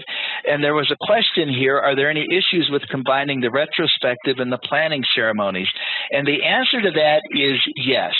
Now, could they be combined depending on the environment? The answer is yes. And the way we would arrive at whether or not it would make sense is who's going to be participating. But they would be separate agendas. So the agenda for the retrospective is what went well, what did not go well, what are we going to do different? And the mandatory participants for that meeting are the team, the Scrum team. Is the Scrum Master going to be there? Likely as a facilitator. Is the product owner going to be there? Maybe, maybe not. If the product owner is there, the product owner could maybe answer questions and help clarify. But the product owner does not weigh in on what went well, what did not go well, and what are we going to do differently. That is all owned by the team. In the planning meeting, the product owner has to be there, and the product owner is the main driver of that meeting. The product owner is talking about or dealing with the priority of the user stories.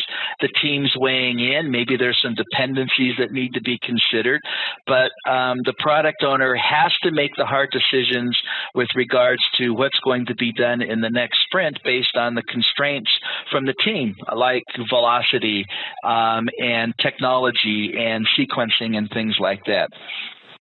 So I kind of answered that from a real-world point of view. Yes, it could be. It's not desirable. On the test, they are completely separate. Did I get you there? I'll keep my eye on the chat box, make sure I got that answered well enough for you, and let's move ahead. Okay, the sprint planning meeting. This is looking right down here. This is conducted at the beginning of a new sprint. It's attended by the team, the product owner, and the Scrum Master. And there are 2 approaches to deciding what's going to be included in the sprint. It can be based on commitment, and it can also be based on velocity. And the goal here is to get team buy-in, make sure that there is clarity between the team and the product owner as to what the definition of done looks like for the user stories that are going to be included in the sprint. And, of course, it should be realistic and achievable. And, there can be a little bit of an issue where you've got, a well-meaning product owner that's driving really hard, and the team says, we can do these sprints, and the product owner is saying, no, come on, you got to do at least one more. I got to have this one in this sprint. You could get a question like that, and it might be, what would the Scrum Master do if you had a dominant product owner that's trying to persuade the team to do more than the team thinks it can do? And that's where the Scrum Master comes in. The Scrum Master plays the role of the mentor, the coach, and assisting in the resolution of those kinds of issues without deciding. The Scrum Master is not a decider. The team decides when it comes to how, and the product owner decides when it comes to what. Okay, the Scrum meeting, daily Scrum, we've talked about it, right? The entire team attends the meeting. Could the product owner be there? Yes. Does the product owner need to be there? No. Sometimes the product owner can be, an impediment to the meeting, but would be welcome. But if the product owner started asking questions or became the focus of questions being asked, the Scrum Master would have to help facilitate a change, because that would not be effective for the daily Scrum. Duration, 15 minutes. We talked about that. And the agenda. What did I do yesterday? What am I going to do today? And what are my impediments? The sprint review. Now, who attends? It's going to be the team, the product owner, the Scrum Master, and potentially others. So optionally, others, that we would want to get feedback from would be end users, operations folks, the suits. All of those would be welcome depending on the relevance of the software that's being demoed and being subject to the acceptance testing and the product owner, giving the thumbs up or the thumbs down when it comes to acceptance. The duration for this, we mentioned this before, it's not just a flat 2 hours, it's 1 hour per week. So if you did a 4-week sprint, you would plan on the review being a maximum of 4 hours in duration. The agenda is to demo the completed software, get feedback, and then see where we are when it comes to the release plan. The retrospective, who is there? It's attended by the team. And I would modify this slightly, and I would say this is the mandatory group that needs to be there. Optionally, the Scrum Master would be there. Potentially, you could have an external facilitator. The role of the Scrum Master would be the facilitator. Now, a good Scrum Master, being a facilitator in a retrospective, would have some knowledge of control charts, the 5 whys, Ishikawa diagrams, things like that. And although the Scrum Master would not be participating in the actual use of the tools, the Scrum Master would be facilitating the effective use of those tools. When it comes to duration, the rule is 45 minutes for each week. Ooh, that was a good 4. That was kind of a lousy 5. So if you had a 2-week sprint, then you would have an hour and a half retrospective max. And what's the purpose? There's the agenda for the retrospective, 3 questions. What worked well? What did not go well? What are we going to do different? And it's not just a chat session. Well, that would be part of it. You will use tools and techniques, like some that I mentioned, control charts, Ishikawa diagrams, 5 whys. There's a number of things that you might use in order to surface assignable causes for issues so that we could then come up with a resolution to those. This is where continuous improvement is going to happen. Continuous improvement is the result of other things, but this is the main thing. And if you were to get a question about the relevance or the necessity of retrospectives, there is no equivocation. You do a retrospective after every sprint. If you don't do a then there's no improvement. Things just stay static. Okay, so we talked about the 4 main ceremonies, right, in a Scrum project. Sprint planning, you with me? Daily stand-up, the sprint review, and then the sprint retrospective. All considered mandatory for effectively doing Scrum. And not doing them or one of them would be considered a fail.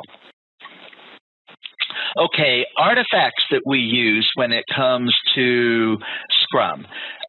We've talked about the product backlog. We talked about the sprint backlog. There's also a release backlog.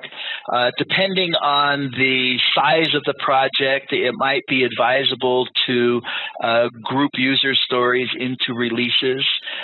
If you have a product roadmap, your releases would line up for that. For example, I've got a real-life project that I'm working on, and my product roadmap is got 3 versions. It's a website. The first version is free. The second version includes a membership component, and the third version includes a referral commission portion to it. And so I will then do 3 releases. I'll have all the user stories that will result in version 1, all the user stories that result in version 2. So that's what the release backlog is. And so if you look at it in sequence, the product backlog is the overall scope of the project. The release backlog is a subset of the product backlog, and then the sprint backlog would be a subset of the release backlog. The product backlog might look something like this. It's a list of user stories that are written by the product owner and are going to be developed by the team members. And we had a product backlog for the thing that we did this morning, right? So here's another example of a product backlog. This is more of a list. It just has the title. There would be a user story card for each of the items in the product backlog. But the idea would be it would be prioritized. There could be user stories that are added or removed depending on what the product owner wants. Product owner owns the product backlog. That's a given. Does the product owner create all the user stories for the product backlog in isolation? No, absolutely not, because there are technical considerations that the product owner might not even consider.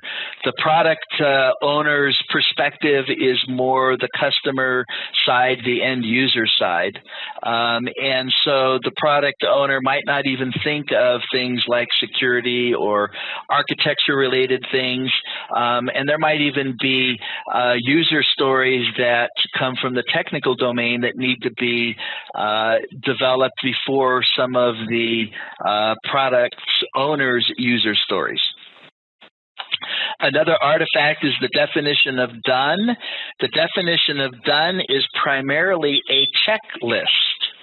And this is what forms the agreement between the product owner and the team as to when we consider something completely done. And if we look down here, it's I'm looking for my cursor. It says here, it's usually prepared by the Scrum Master in consultation with the team. That is, I would modify this slightly. The definition of done is really driven by the team. The Scrum Master is never a decision maker. If you have a Scrum Master that's saying we have to have this in the definition of done, then that's an infringement on the empowerment of the team. I agree that the Scrum Master is a part of the effort to develop the definition of done, but I would kind of flip that. The Scrum Master is the facilitator. It's the team that still owns that.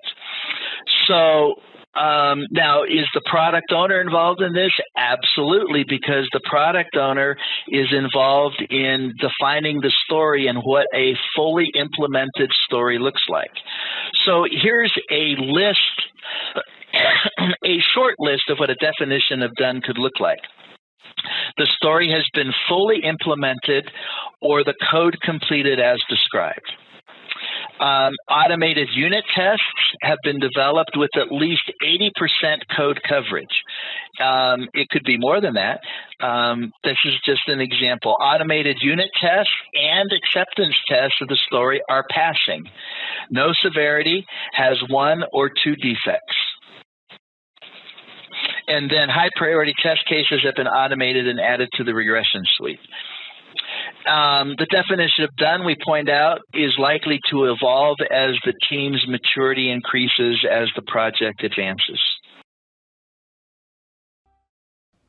There are 3 distinct roles in Scrum: the Scrum Master, the Product Owner, and the Development Team. The Scrum Master assists both the Development Team and the Product Owner. The Scrum Master works with the Product Owner to maximize return on investment. The Scrum Master empowers the Development Team by fostering creativity, removing impediments, and coaching and mentoring as appropriate. The Product Owner is responsible for project success by defining the project vision, requirements, and priorities. The Product Owner has to resist the temptation to manage the team or add more important work after a sprint has begun. The Product Owner has to be willing to make the hard choices during sprint planning. The Development Team is comprised of 5 to 9 members with a mix of roles and has the autonomy to self-organize and choose how best to meet the goals of the Product Owner, and is responsible for the same. A Scrum Master is a skilled servant leader. A Scrum Master has very little formal authority. However, he or she is expected to assist the team achieve the intended outcomes without interfering with the team's autonomy. The Scrum Master facilitates the Scrum ceremonies such as sprint planning, daily stand-up, sprint review, and sprint retrospective. The Scrum Master removes obstacles or impediments faced by the team. The Scrum Master is also a process coach and mentor. The Scrum Master must not be a line manager of the team. The Scrum Master is not to be a taskmaster either. The Scrum Master is not a technical or design authority, nor is he or she a decision maker for the team. Throughout the course of the project, the Scrum Master must not do anything to rob the team of its empowerment and ability to self-organize. Let's talk about the attributes of a Scrum Master. Scrum Masters need to exhibit responsibility. Even though they are not solely accountable for the team's output, they will consider it their responsibility to remove anything that impacts the team's productivity.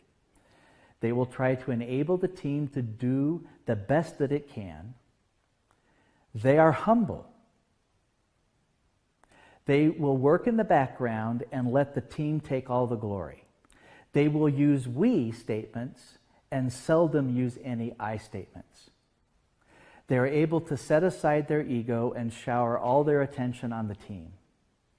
They are by nature collaborative. They will encourage the team to have conversations among each other and with other stakeholders outside the team. They will nudge all the right people into getting involved and work together in trying to solve problems. They are committed to the team cause. Even if being a Scrum Master is a part-time task for them, they will give the highest priority to the team's needs. Hence, the Scrum Master's work allocation, especially if they are part-time, needs to take this into consideration. They are able to influence. They are naturally good communicators and able to convince others to adopt different approaches. They apply various techniques to mobilize organizational resources when required, walk the political tightrope when required, and in general do whatever it takes to get the team the assistance it needs. They are knowledgeable. It is clear that as process coaches for the team, Scrum Masters need to be experts in the method. They may not be the technical or domain experts. However, they are knowledgeable enough to be able to have productive conversations about the project being done by the team. Tasks for the Scrum Master. The Scrum Master is a crucial role, and it is important for you to be able to be clear about exactly how the Scrum Master serves the team. Scrum Masters are servant leaders. This means that they put the team before themselves and assist the team. For example, they set up ensure that the Scrum ceremonies are effectively carried out. They ensure that there is smooth flow of information within and outside the team, and that there is a spirit of collaboration in decision-making and problem-solving. Scrum Masters must make it their mission to resolve issues that hinder team progress. It doesn't matter what the nature of the issue is, a Scrum Master needs to mobilize the right resources within the organization to resolve those issues in a timely manner and escalate promptly if that does not happen. We need to understand that in the short duration of a sprint, even a few hours of being stuck can make the difference between a successful and unsuccessful sprint. Scrum Masters protect the team. They ensure that the team is not disturbed or asked to deviate from their commitments. If pressure mounts due to unreasonable expectations, they will step in and push back on the team's behalf. They will also play the role of peacemaker when conflict arises by encouraging the parties to focus on the issue, discuss the issue with an open mind, and resolve the conflict. Finally, Scrum Masters are the process coaches of the team. They use their understanding of Agile methods, and Scrum in particular, to guide the team through the do's and don'ts of Scrum. They ensure that the team stays true to the principles of Agile development. Scrum Master roles, Scrum teams. Before we discuss the role of a developer on a Scrum team, let's talk about the desirable characteristics of Scrum teams. They should be small and nimble. Team size should be no less than 3 and no more than 9. So that would be 6 plus or minus 3. Exceptions are possible, but uncommon. The small attribute makes the team nimble and improves productivity. It avoids the phenomenon Mike Cohn calls social loafing, and instead produces focus on work. The team size should be just large enough that the team members are able to produce and showcase a significant increment of work at the end of each sprint. Sprint after sprint. Self-sufficient and cross-functional. For example, if a team needs user interface development skills, database expertise, and service expertise, all of those skills must be present on the team. Ideally, team members are generalizing specialists. Team members should not only be an expert or a specialist at one aspect of the development effort, but should also have enough skills and knowledge to fill in other roles as necessary. For example, if you are a UI developer, you should be able to don the hat of a services developer if needed. If a large team is to be split up into smaller Scrum teams, Scrum favors feature teams over component teams. Autonomous and self-organizing. Teams choose for themselves how they are going to organize and meet the goals of the product owner. No one gets to dictate to the team how to get their work done. The team decides, in collaboration with the product owner, the project direction, and the pros and cons of different approaches. Let's talk about some key decision points or factors to consider when assembling Scrum teams. Feature teams over component teams. The first issue is whether it's best to align team members based on features or components. Scrum favors feature teams over component teams. For example, it's best to avoid putting all of the UI developers together and all of the API or services developers together. Why? Because each feature or user story will require both the UI and services or API. Organizing based on components will reduce the incentive to collaborate. The only reason component teams may be justified would be if the components are likely to be used by multiple other teams. Assemble the right people. It's important to get the right mix of people together for the team, the right level of technical and domain expertise. Teams will naturally have both senior and junior level developers. This works perfectly, as there will be stuff that is more appropriate for the junior developers and stuff that is not. Also, one of the risks of a small team is that the team may miss out on broader perspective and dissenting views. One way to work around this is to deliberately favor diversity in all aspects: gender, ethnicity, personality traits, etc. It may take some time for the team to advance through the storming stage of team development and develop the trust necessary to work effectively together, but it can be done. Once a team has been formed, it's best to preserve and assign whole teams rather than individuals to projects. It's best to avoid assigning team members to multiple projects at the same time. Distributed team. A distributed team may be unavoidable. Those based at the same geographical location should be co-located in the same team room. And technology, processes, and ground rules should be put in place to overcome the disadvantages of all team members not being co-located. Plotting team size and productivity will likely result in an S-curve. You can see here that a team can actually be too small or too large. Remember, the sweet spot is 6 plus or minus 3. Think of Scrum as a lightweight framework that utilizes principles and practices that assist teams in delivering working software in short cycles to the customer, enabling rapid feedback, continuous improvement, and quick response to change. It promotes delivering value, as in working software to the customer, in an incremental and iterative way. It is not a process or technique for developing software. Rather, it is a framework within which various processes, techniques, and practices are employed. In Scrum, the iterations that deliver working software to the customer are called sprints. In each iteration, or sprint, results in potentially shippable software. This slide is a graphical representation of an Agile project using Scrum. Starting at the left, you can see that the product owner owns the product backlog and in collaboration with the team develops the user stories or requirements for the project. The product backlog is prioritized, with the higher priority items occupying the top of the product backlog. In collaboration with the product owner, the team decides how to group the user stories into releases based on the product roadmap. Once the release planning has been completed, the user stories are then selected for a sprint. The duration of the sprint is going to be 2 to 4 weeks. Once the sprint backlog has been determined, the team then disaggregates each user story into tasks.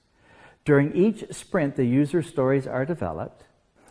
As the code is written, it is integrated into the system, and daily scrums are held. At the end of a sprint, there is a sprint review where the working software is demonstrated and presented to the customer for acceptance. The team then conducts a sprint retrospective. During the retrospective, the team looks at primarily 3 things: what went well, what did not go well, and what should be done differently going forward. The team's velocity is then updated, as are the information radiators, which transparently display the status and progress of the project, and then the cycle repeats itself until the project is complete. A sprint is an iteration in Scrum. At the beginning of a project, the Scrum team determines the duration of sprints for the project.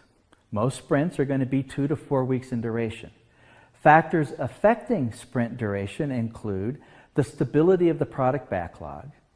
Once a sprint has begun, the duration is never changed, nor are any user stories added or removed.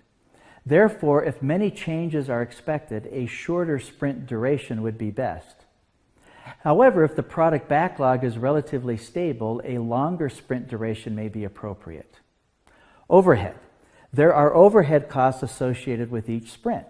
For example, every sprint is going to have a sprint planning meeting, a sprint review, and a sprint retrospective. If a team has been able to lower these overhead costs by automated testing, continuous integration, etc., these costs can be absorbed more easily, making shorter sprints more desirable.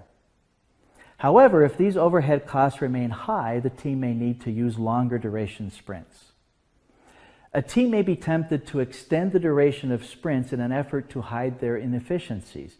Remember, Agile projects favor shorter duration sprints, and it is the Scrum Master's responsibility to coach and mentor the team so it can reduce waste, irregularities, and overuse and make the sprint shorter.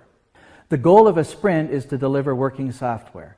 At the conclusion of each sprint, the team should be able to deliver near-releasable or potentially shippable software.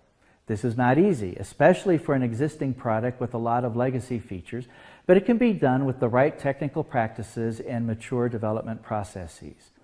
Once the sprint duration has been determined and the user stories for the sprint have been selected, the duration of the sprint cannot be altered, nor can any user stories be added or removed. The sprint will end at the appointed time, irrespective of whether the team has met the sprint goals or not. This allows for effective continuous improvement. If the team is unable to deliver the working software as planned, the team will have to figure out why that happened and then make changes to improve going forward. The product owner may choose to cancel or terminate a sprint in specific situations. For example, a significant change in priorities or a mid-course correction may render the current sprint backlog invalid. Given that we are only talking about a couple of weeks of work, the cancellation of a sprint would be an extremely rare event. A sprint will begin with a sprint planning meeting and end with a sprint review and retrospective. There are 3 backlogs used in Scrum: the product backlog, the release backlog, and the sprint backlog. The product backlog is the master container of all the user stories for the project. The product backlog is continually pruned or prioritized so that maximum value is delivered to the customer. The release backlog is a subset of the product backlog.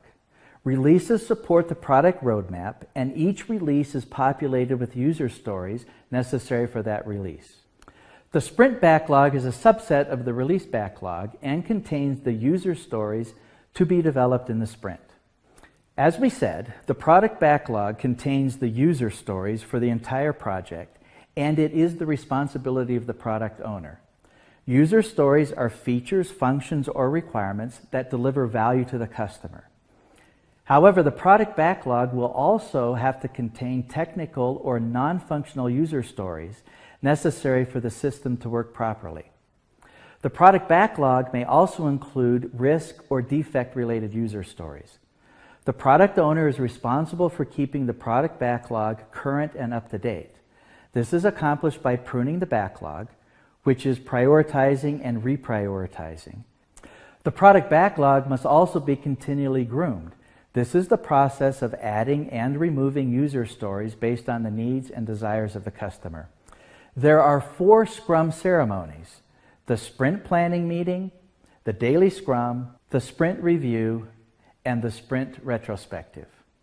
Let's take a detailed look at each of these ceremonies. The sprint planning meeting is time-boxed at 2 hours for each week of the sprint. If the sprint is going to be 2 weeks in duration, then the time box will be 4 hours. If the sprint is going to be 4 weeks in duration, then the time box for the sprint planning meeting will be 8 hours. It should be attended by the complete Scrum team, including all roles. The most important aspects of this meeting are the team's capacity and the definition of done. There are 2 approaches to selecting user stories for a sprint. One is based on the velocity of the team, the other is commitment driven. Team buy-in is critical, and the goals of the sprint should be clearly understood, and the desired outcomes should be clearly articulated with the definition of done. Then there's the daily Scrum. The time box for the daily Scrum is 15 minutes, regardless of the duration of the sprint length. The entire Scrum team, including all roles, should attend the daily Scrum. Each development team member individually answers 3 questions. What did I do yesterday? What am I going to do today? And what are my impediments? This is how the team members coordinate their work, and the Scrum Master learns of the impediments he or she should be taking care of. The sprint review takes place at the end of the sprint and is time boxed at 1 hour for each week of the sprint. So if the sprint were 4 weeks in duration, the sprint review meeting would be 4 hours. It should be attended by the complete Scrum team, including all roles, plus any other stakeholders who are interested in project success. The purpose of the review is to demonstrate working software and obtain and assess feedback. Feedback may range from full acceptance of the completed software to complete rejection.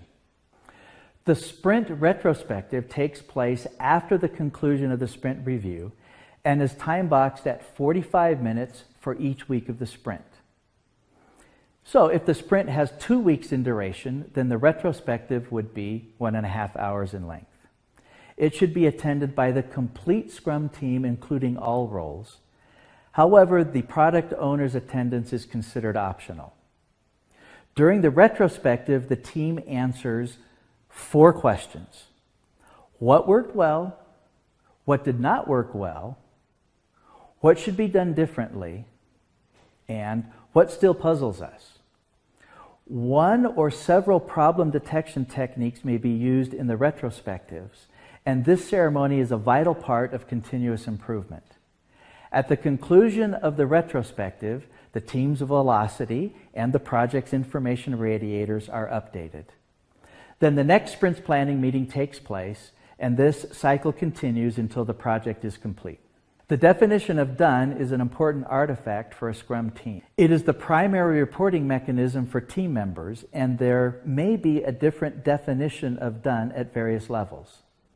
Definition of done for a feature or user story. The definition of done for a sprint, and the definition of done for a release. It's really just a checklist of activities that add verifiable and demonstrable value to the product. It's created by the Scrum Master in consultation with the team.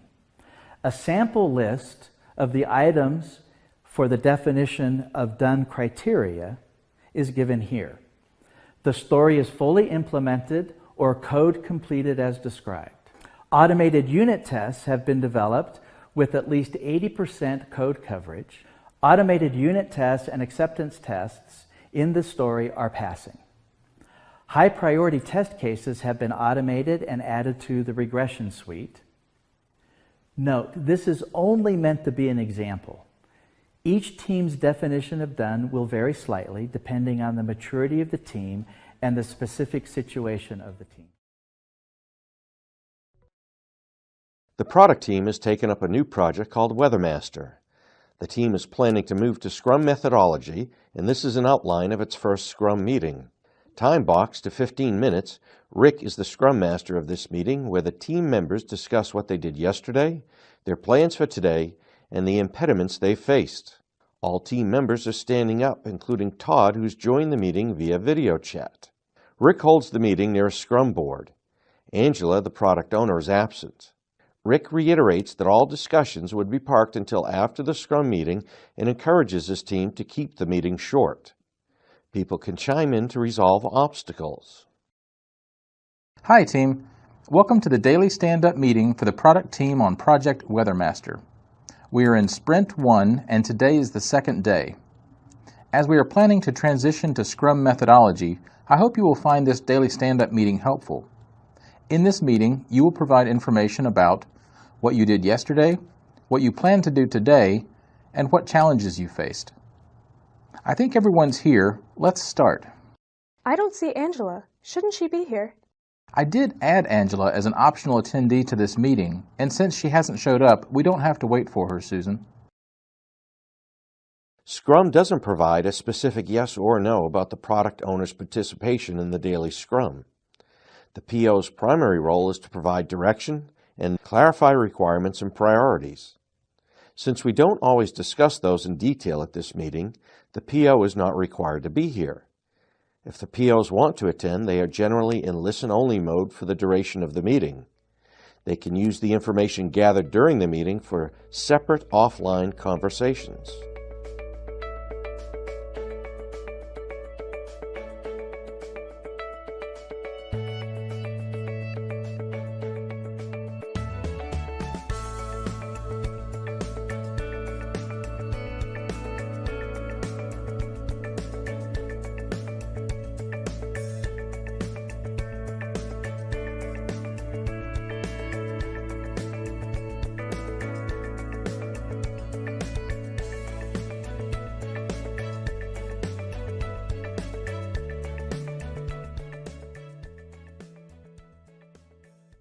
What about Todd?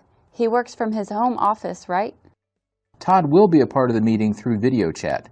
It is important that we include every team member in the meeting.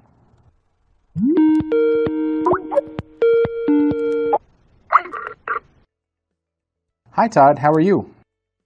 I'm fine, thanks. Am I audible? Yes, Todd. Team, let's all stand up for the meeting.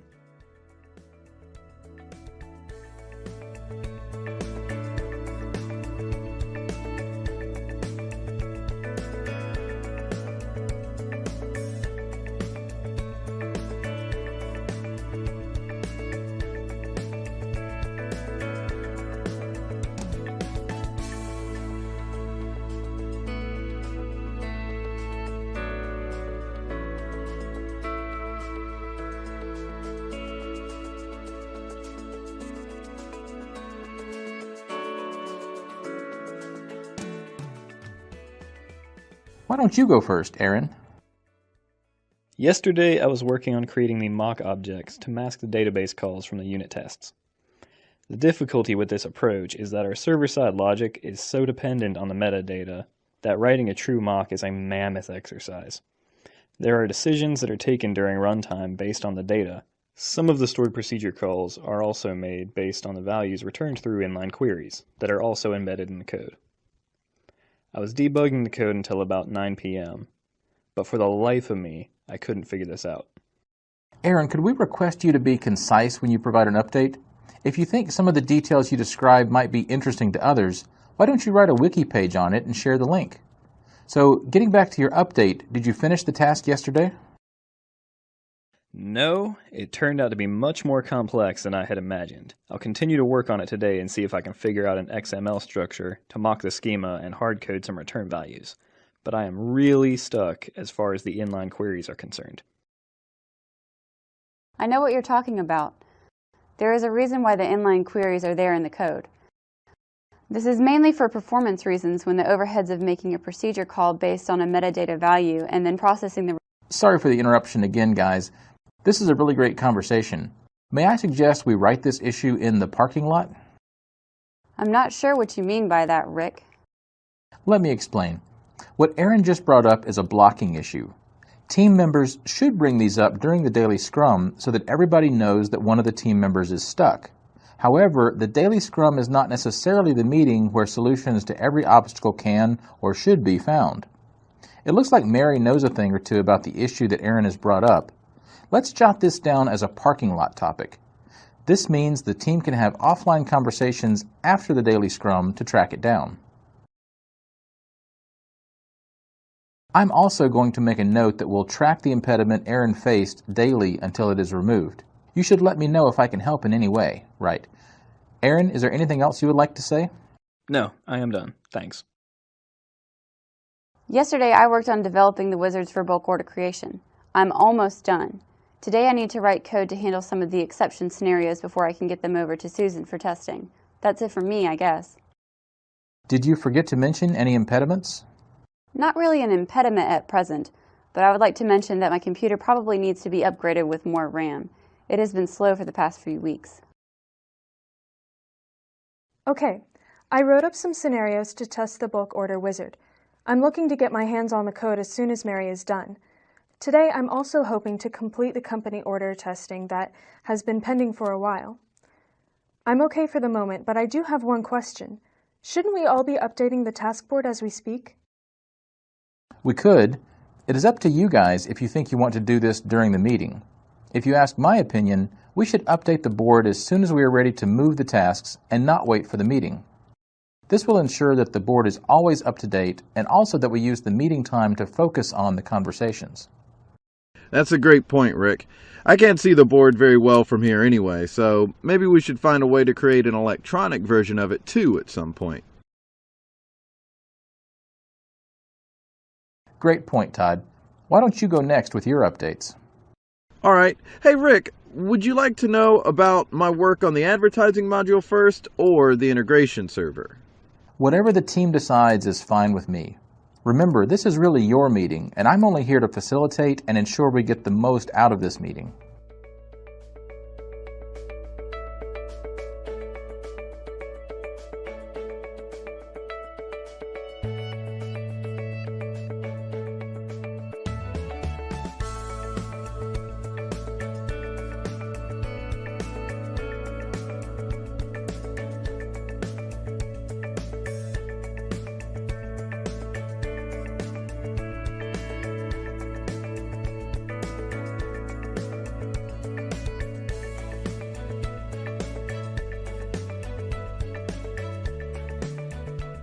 Alright then, I guess I'll start with the integration server. I would like to inform everybody that I managed to set up the integration server that we can use as a sandbox to test the code before checking it in source control. I'll send everybody a link with some instructions and credentials. I have also started looking at the stories for the advertising module. It looks like there are a lot of open statements in the stories that I don't really understand. I guess I should have been paying more attention during the sprint planning. I really need to have a conversation with Angela about this. That is my main impediment right now. I sent her an email but haven't received a response yet. I don't have anything new to add today. I'm almost through with setting up our project on the freeware tool that I downloaded yesterday. I'll show you guys a demo in the meeting I set up later today. I'll try to chase down some of these parking lot items. Anything else before we close the meeting? All right, that's it for today. Have a great day. Do you have a moment to chat about the inline queries real quick? The purpose of a Scrum meeting is to keep the team members updated and resolve any impediments. It's an ideal way to kickstart the day on a positive note. The Scrum Master reinforces the sense of the self-managing team, facilitates communication between team members, brings the team's focus back to what's important, and supports improvement. So before we dive into the differences between Scrum and Kanban, let's have a look at what exactly Scrum is. Scrum is a simple agile project management framework that is used by organizations to help teams collaborate, handle unpredictability and complex projects or products while ensuring the products delivered are of the highest value. It describes a set of meetings, tools and roles that enable teams to work in sync and help them structure themselves and manage their work. Scrum is one of those things that's really easy to understand but very difficult to master. And although Scrum is seen to be used generally by software development teams, its principles and themes are pretty universal and can be used with just about all kinds of teamwork.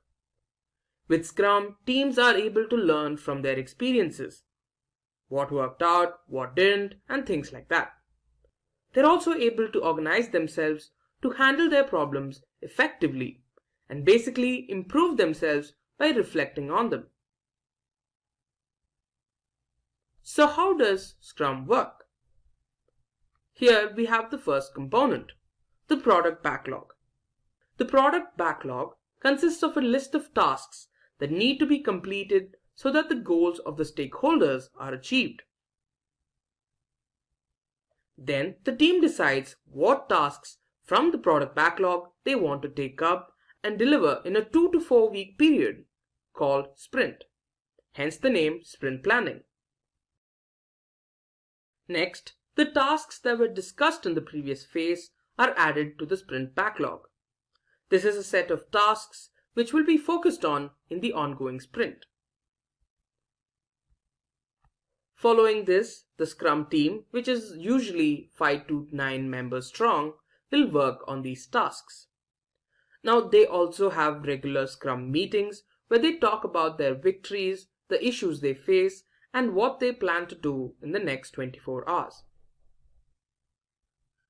And then they have the sprint review. The sprint review is a meeting during which the team shows what they accomplished during the sprint. Now during this time, questions are asked, observations, feedback, and suggestions are made. The product owner also gets feedback for upcoming sprints from stakeholders. They also have a sprint retrospective. Now during this session, past mistakes, potential issues, and new ways to handle them are identified. Data from here is incorporated into the new sprint plan. The final step is increment. Here, a workable and usable output is provided to the stakeholders. So now that we know how Scrum works, let's have a look at Kanban.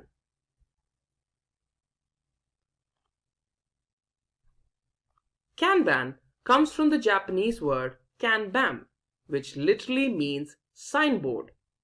Like Scrum, Kanban is a popular agile framework that is a visual system by which the work can be managed with ease as it progresses. Kanban uses something known as the Kanban board to make these things possible. With this, you can easily identify bottlenecks and then fix them cost effectively at optimal speeds. The main focus with Kanban is transparency. Since everything related to the tasks are on the board, everyone can keep themselves updated. It also ensures that teams focus on their current tasks until they're done. This limits the amount of work that's in progress. So on the Kanban board, work is divided into smaller, more manageable pieces. The work that's needed to be done is written on a note or card and placed on a board. Columns on the board help represent where each item is with respect to the workflow. Now let's have a look at what these are in detail. Let's find out how Kanban works. Now the board consists of three major components.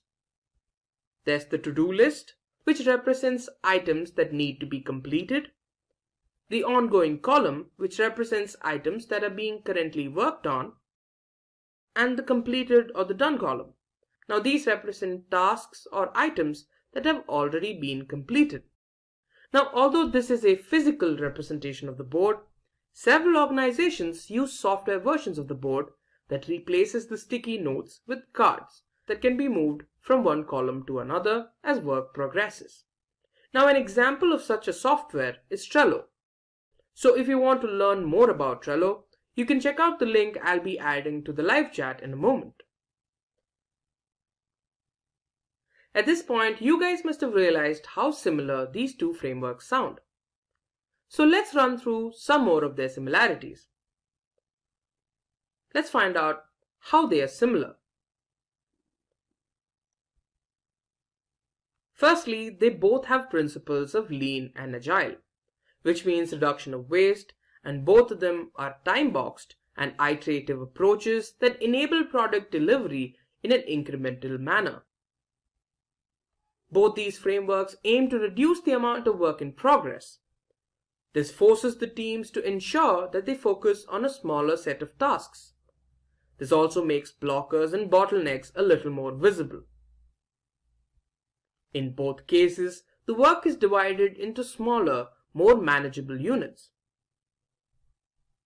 Both of these frameworks use pull scheduling. Now this means that products are only built based on demand rather than forecasts. Transparency plays a major role in both these frameworks by helping them drive process improvement. And in both cases, the release plan is continuously optimized. And finally, both these methods aim to deliver releasable software often and earlier than expected. So now that we've reached midway, let me ask you guys a question. Do you guys use Scrum or Kanban in your workplace? Or do you use these software for personal reasons? What exactly do you use these for? Let me know in the live chat. Now let's have a look at how these two frameworks are different from one another. Firstly, let's have a look at cadence. Cadence refers to the amount of time in a sprint or before a release. So when it comes to Scrum, the entire project is divided into time-constrained iterations. That is, into smaller, manageable units. But when it comes to Kanban, it's event-driven. The next criteria we're going to have a look at is release methodology. In Scrum, releases take place after each sprint, which usually takes 2 to 4 weeks to complete. For Kanban, releases take place in the form of continuous delivery. They happen in such a way that changes like new features, configuration changes, bug fixes, and experiments get to the users in a safe, quick, and sustainable manner. Next up, let's have a look at how changes are addressed in both these frameworks. In Scrum, no change can be made while the sprint is in progress. Once it's complete, changes can be considered in the sprint plan and then added to the sprint backlog. With Kanban, changes can be made at any time and incorporated into the workflow. Now, let's consider the metric that's being measured. In Scrum, for planning and process improvement, velocity, which is the measure of the work that can be completed by a team in a sprint, is the key metric. In Kanban, lead time is the key metric. This represents the period of time between a new task's appearance in your workflow and its final departure from the system. Next, let's have a look at how teams work in these frameworks. In Scrum, you need a cross-functional team to achieve your goals in a sprint. In Kanban, cross-functional teams are optional, but specialized teams that focus on particular aspects of the workflow are required. Now, let's talk about new additions. In Scrum, just like handling changes, you can't add any items between a sprint or an iteration. In Kanban, new items can be added to the board as long as there's capacity available for it. Now, let's have a look at the job roles within these frameworks. Scrum has three major job roles: Product Owner, Scrum Master, and Scrum Team. With Kanban, you don't have any specific job roles. Now, let's talk about representation. Or moreover, let's talk about how data can be represented. With Scrum, the board needs to be reset once a particular sprint is complete. With Kanban, the board stays persistent throughout the entirety of the project. And finally, let's have a look at project length.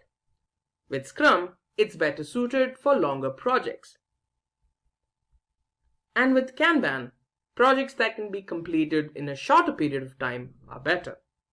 Are you eager to transform your career and become a professional Scrum Master? Or are you stuck in the same company but want to level up your designation? If you need clarification about the PSM process and exam, don't worry. We've got it covered in this video. But first, let me tell you a story about Matthew, a software engineer who found himself in a rut. Despite his hard work and dedication, he felt his career was stagnating.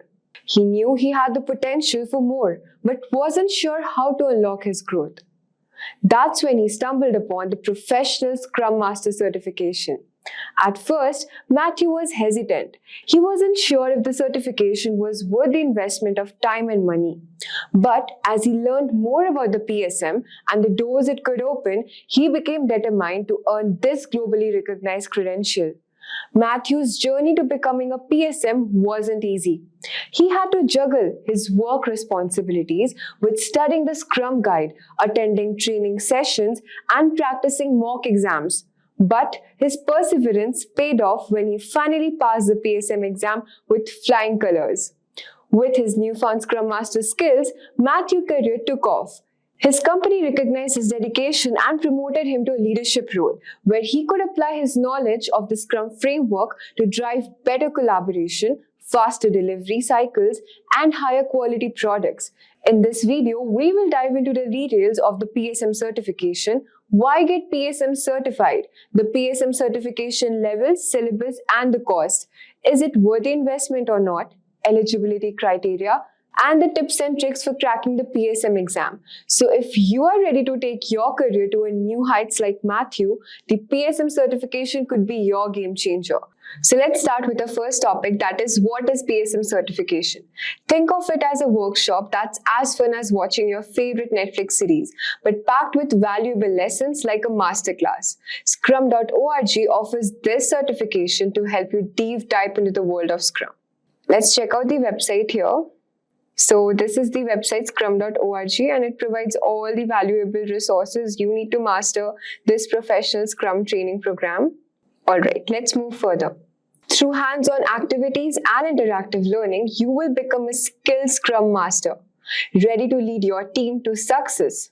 But wait, there's more.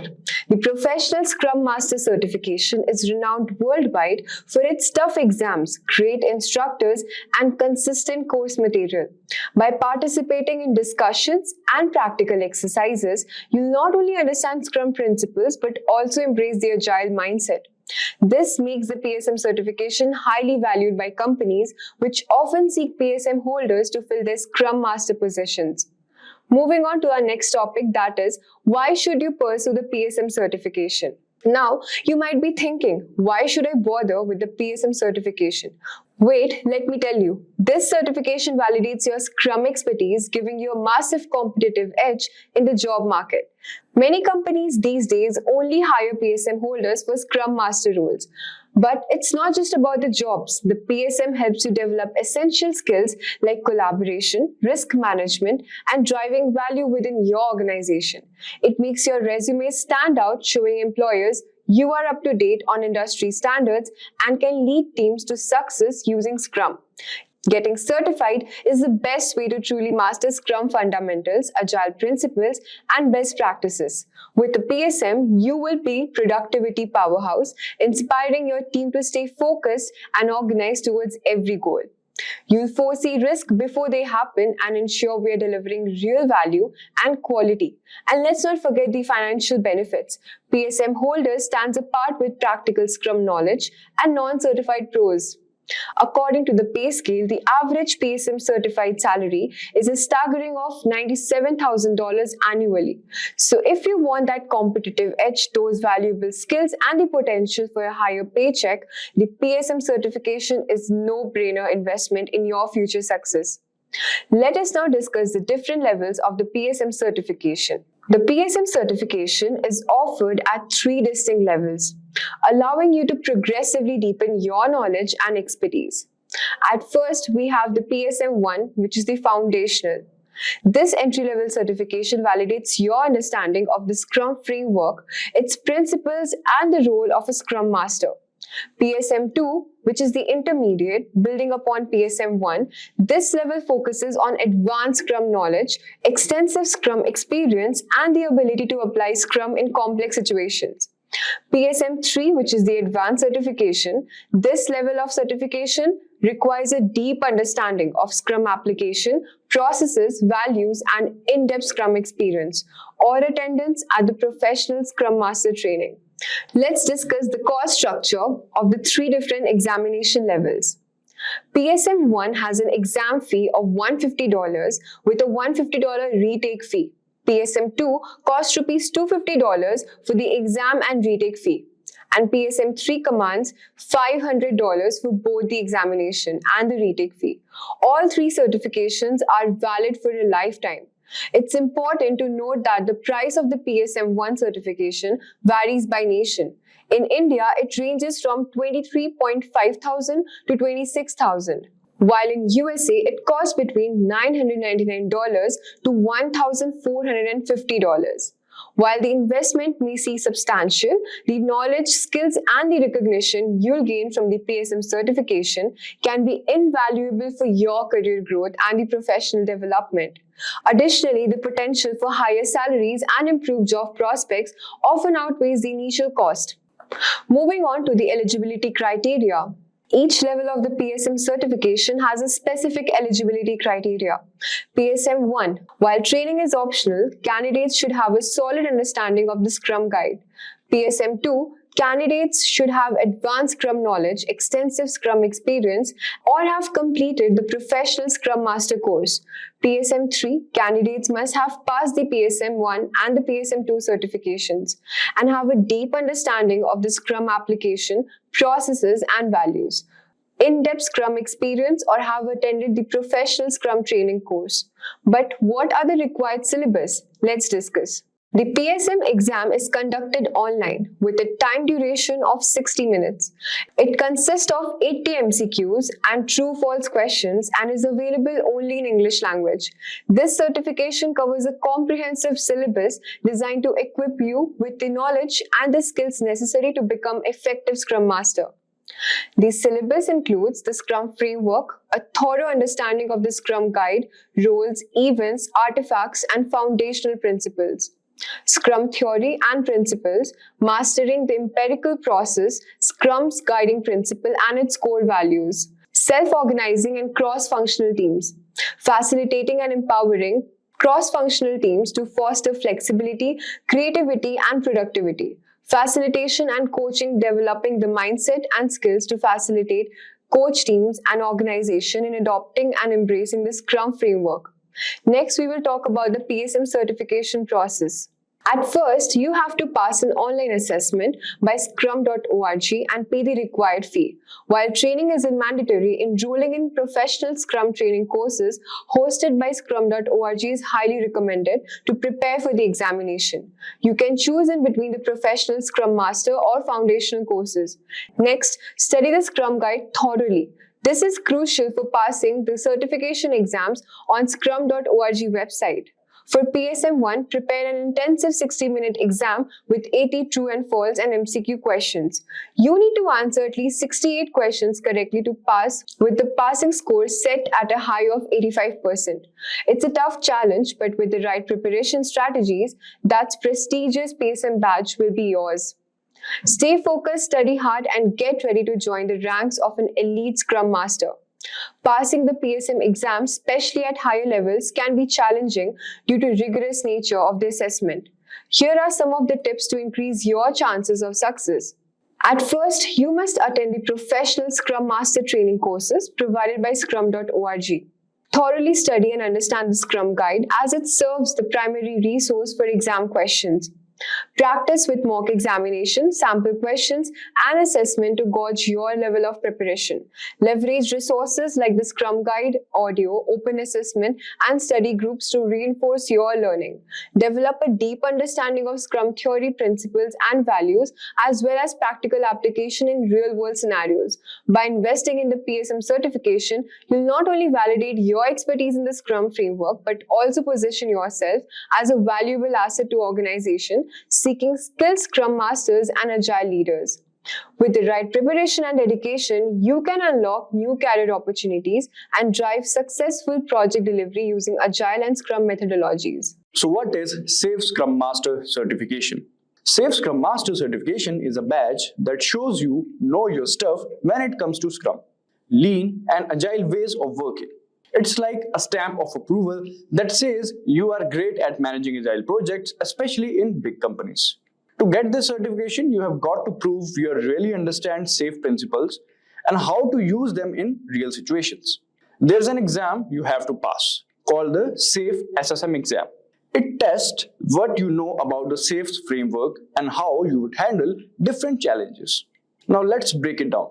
Scrum is a way of working where teams tackle big projects in small and manageable steps. Lean is all about being efficient and cutting out waste. And Agile is a mindset that focuses on being flexible and responding quickly to change. SAFe combines all these ideas and adds a layer for working in big organizations. Imagine you're in charge of a project in a big company. You need to make sure everyone on the team knows what you are doing and those things are running smoothly. That's where being a safe Scrum Master comes in handy. You will know how to use Scrum to break down the projects into smaller tasks. You will also use Lean principles to keep things moving quickly and efficiently. And you will have that Agile mindset to adapt to any changes that comes your way. So getting certified as a safe Scrum Master is like saying, hey, I know my stuff when it comes to managing Agile projects in big companies. It's a way to show employees that you have got the skills they need to keep their projects on track and their teams working smoothly. So this was about Safe Scrum Master Certification. Now let's understand about the exam pattern. So understanding about the exam pattern. The Safe Scrum Master Certification exams follow the specific pattern designed to access your understanding. Here's what you need to know about the exam. So the duration is 90 minutes to complete the exam.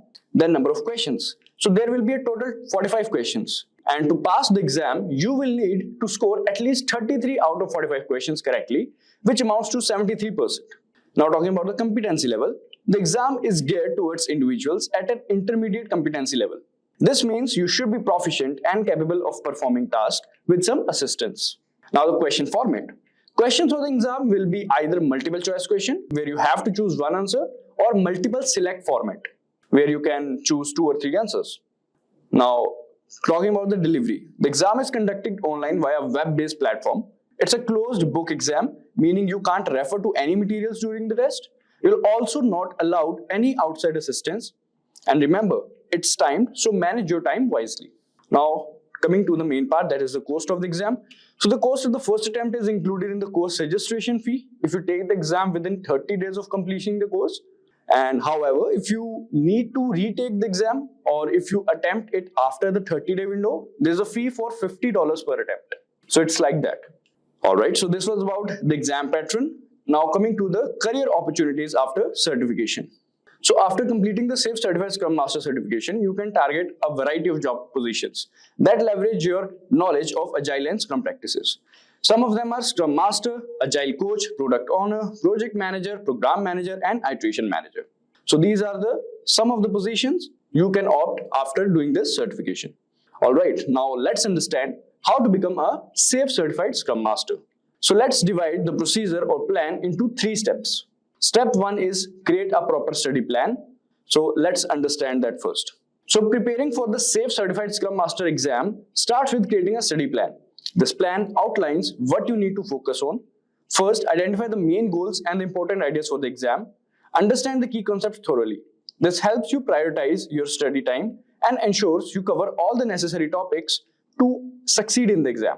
So this was about the study plan. Now coming to the next step, which is prepare for SAFe Certified Scrum Master exam. So basically the training part. For preparation purposes, consider enrolling in a SAFe Scrum Master certification course. Over 16 hours of live instructor-led sessions. You will delve into the intricacies of scaled Agile framework, mastering Agile development at a scale, iteration planning, and fostering high-performing teams with a 1-year membership to the SAFe community platform. Access invaluable resources to support your journey. Professionals who pass the SAFe Scrum Master certification exam from Simplilearn will receive SAFe Scrum Master Master Certificate, SAFe Scrum Master Digital Badge for online profiles, and much more. You will get the link to the SAFe Scrum Master Certification course by Simplilearn in the comment section below. Alright, now let's talk about the study material thing. So supplement your learning with the official course materials, including the SAFe Certified Scrum Master Guide and additional resources provided by your chosen training provider. As I've mentioned, you can go through the SAFe Scrum Master certification by Simplilearn and you'll get all the resources in that particular training course. Alright, now coming to the next thing, that is the third step, which is mock test. So mock test. Taking mock test is an important part of preparing for the SAFe Certified Scrum Master exam. These practice tests mimic the real exam, helping you get familiar with the format and types of questions. By giving mock tests, you can access your readiness and identify areas where you need more practice.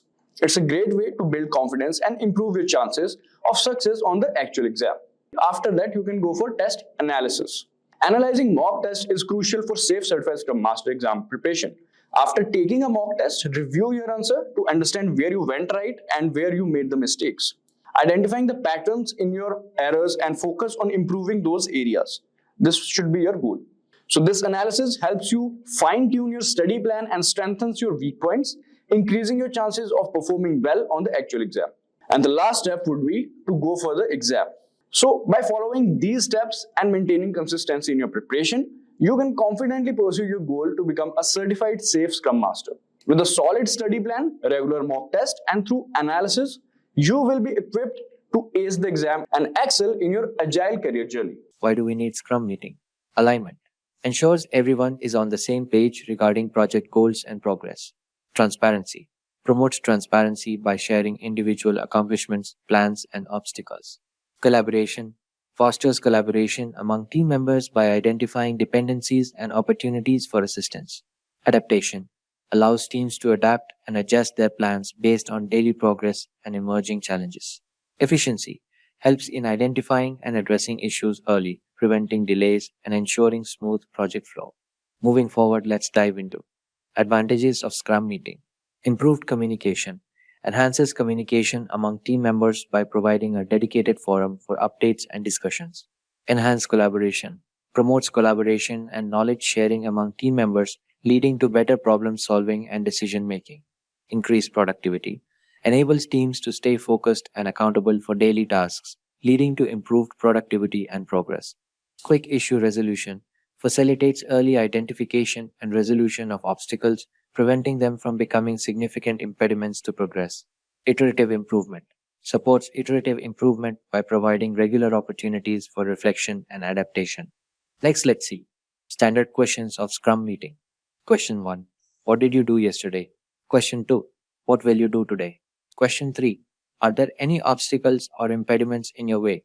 Moving forward, let's see. Facilitation and execution in Scrum. Scrum Master's role facilitates the meeting, ensuring it stays focused and on track. Time boxing keeps the meeting short and concise, typically around 15 minutes or less.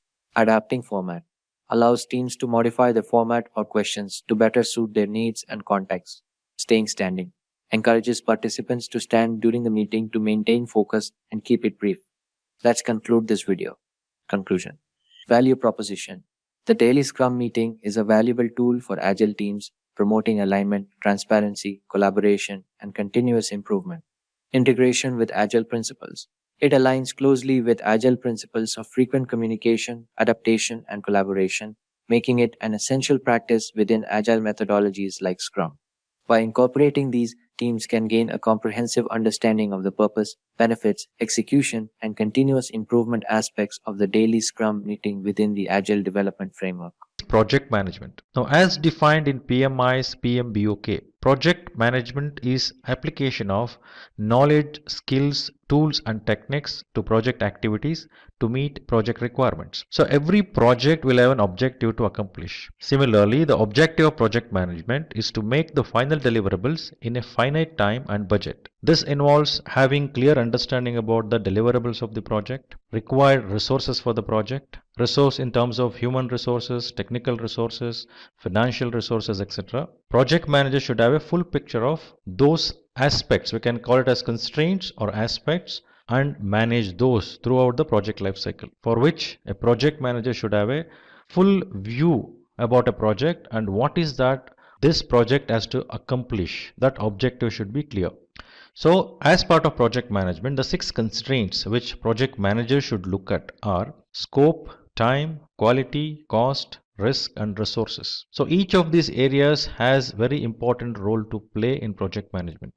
The clarity in scope, the clarity in terms of schedule within which the project has to be delivered, the cost, what it incurs to that particular project. Once it is finalized, one cannot vary, one cannot change without any proper approvals. Similar to that, we have quality management, which has to ensure the scope, the specifications, what are defined, project output will be accordingly achieved. Risk. Every project is taken up for a specific reason by organization. So organization should assess the risk associated with the project.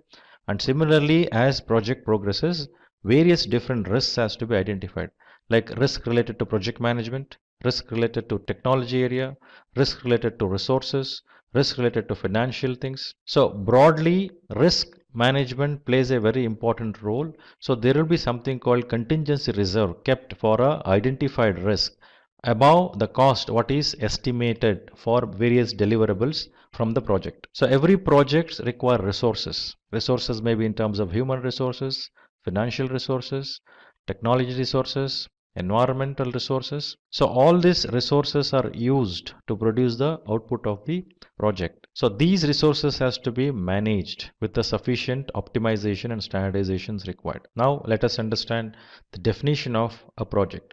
So what is a project? PMI defines a project as a temporary endeavor undertaken to create a unique product, service or result. The temporary nature of a project indicates that a project has a definite beginning and end. So when I say product, unique product, it means every output, it may be similar products you are producing with the same features and functionality, but the output of every project is unique because it is unique in terms of all the 6 constraints what we just discussed now. Now when I say product, it is very easy for us to visualize. It may be a desktop, it may be a laptop, it may be a car, it may be a machine, etc. But how do I visualize a service? Now project's output is a service. Now it's about building a capability. A project, through a project, a capability can be built to ensure services can be provided. That's what the output of project is, service. For example, if I think about a taxi services, for providing a taxi services, I need a mobile app, I need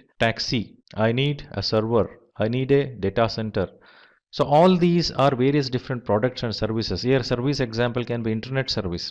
So combination of all these services and products builds the capability for an organizations who can provide the taxi services. So building that capability, we say it is an output of a particular project which is called service. Similarly, results can be improvement of something, improvement in customer satisfaction, increase in some specific objectives or specific results needs to be achieved in performance perspective. So output of every project will be unique product or a service or a result. This we need to clearly understand. So when we say there is a definite beginning and end, every project starts at a certain point in time and ends at certain point in time. So it has a definite beginning and end. That is the reason it is temporary in nature. It is not an ongoing business activity. Before we begin, let's have a look at an incident where two project managers, John and Ted, are talking to each other. John is a senior project manager while Ted is a part of his team. John finds Ted to be upset, so he asks him is there anything he can help him with, to which Ted replies that his project failed.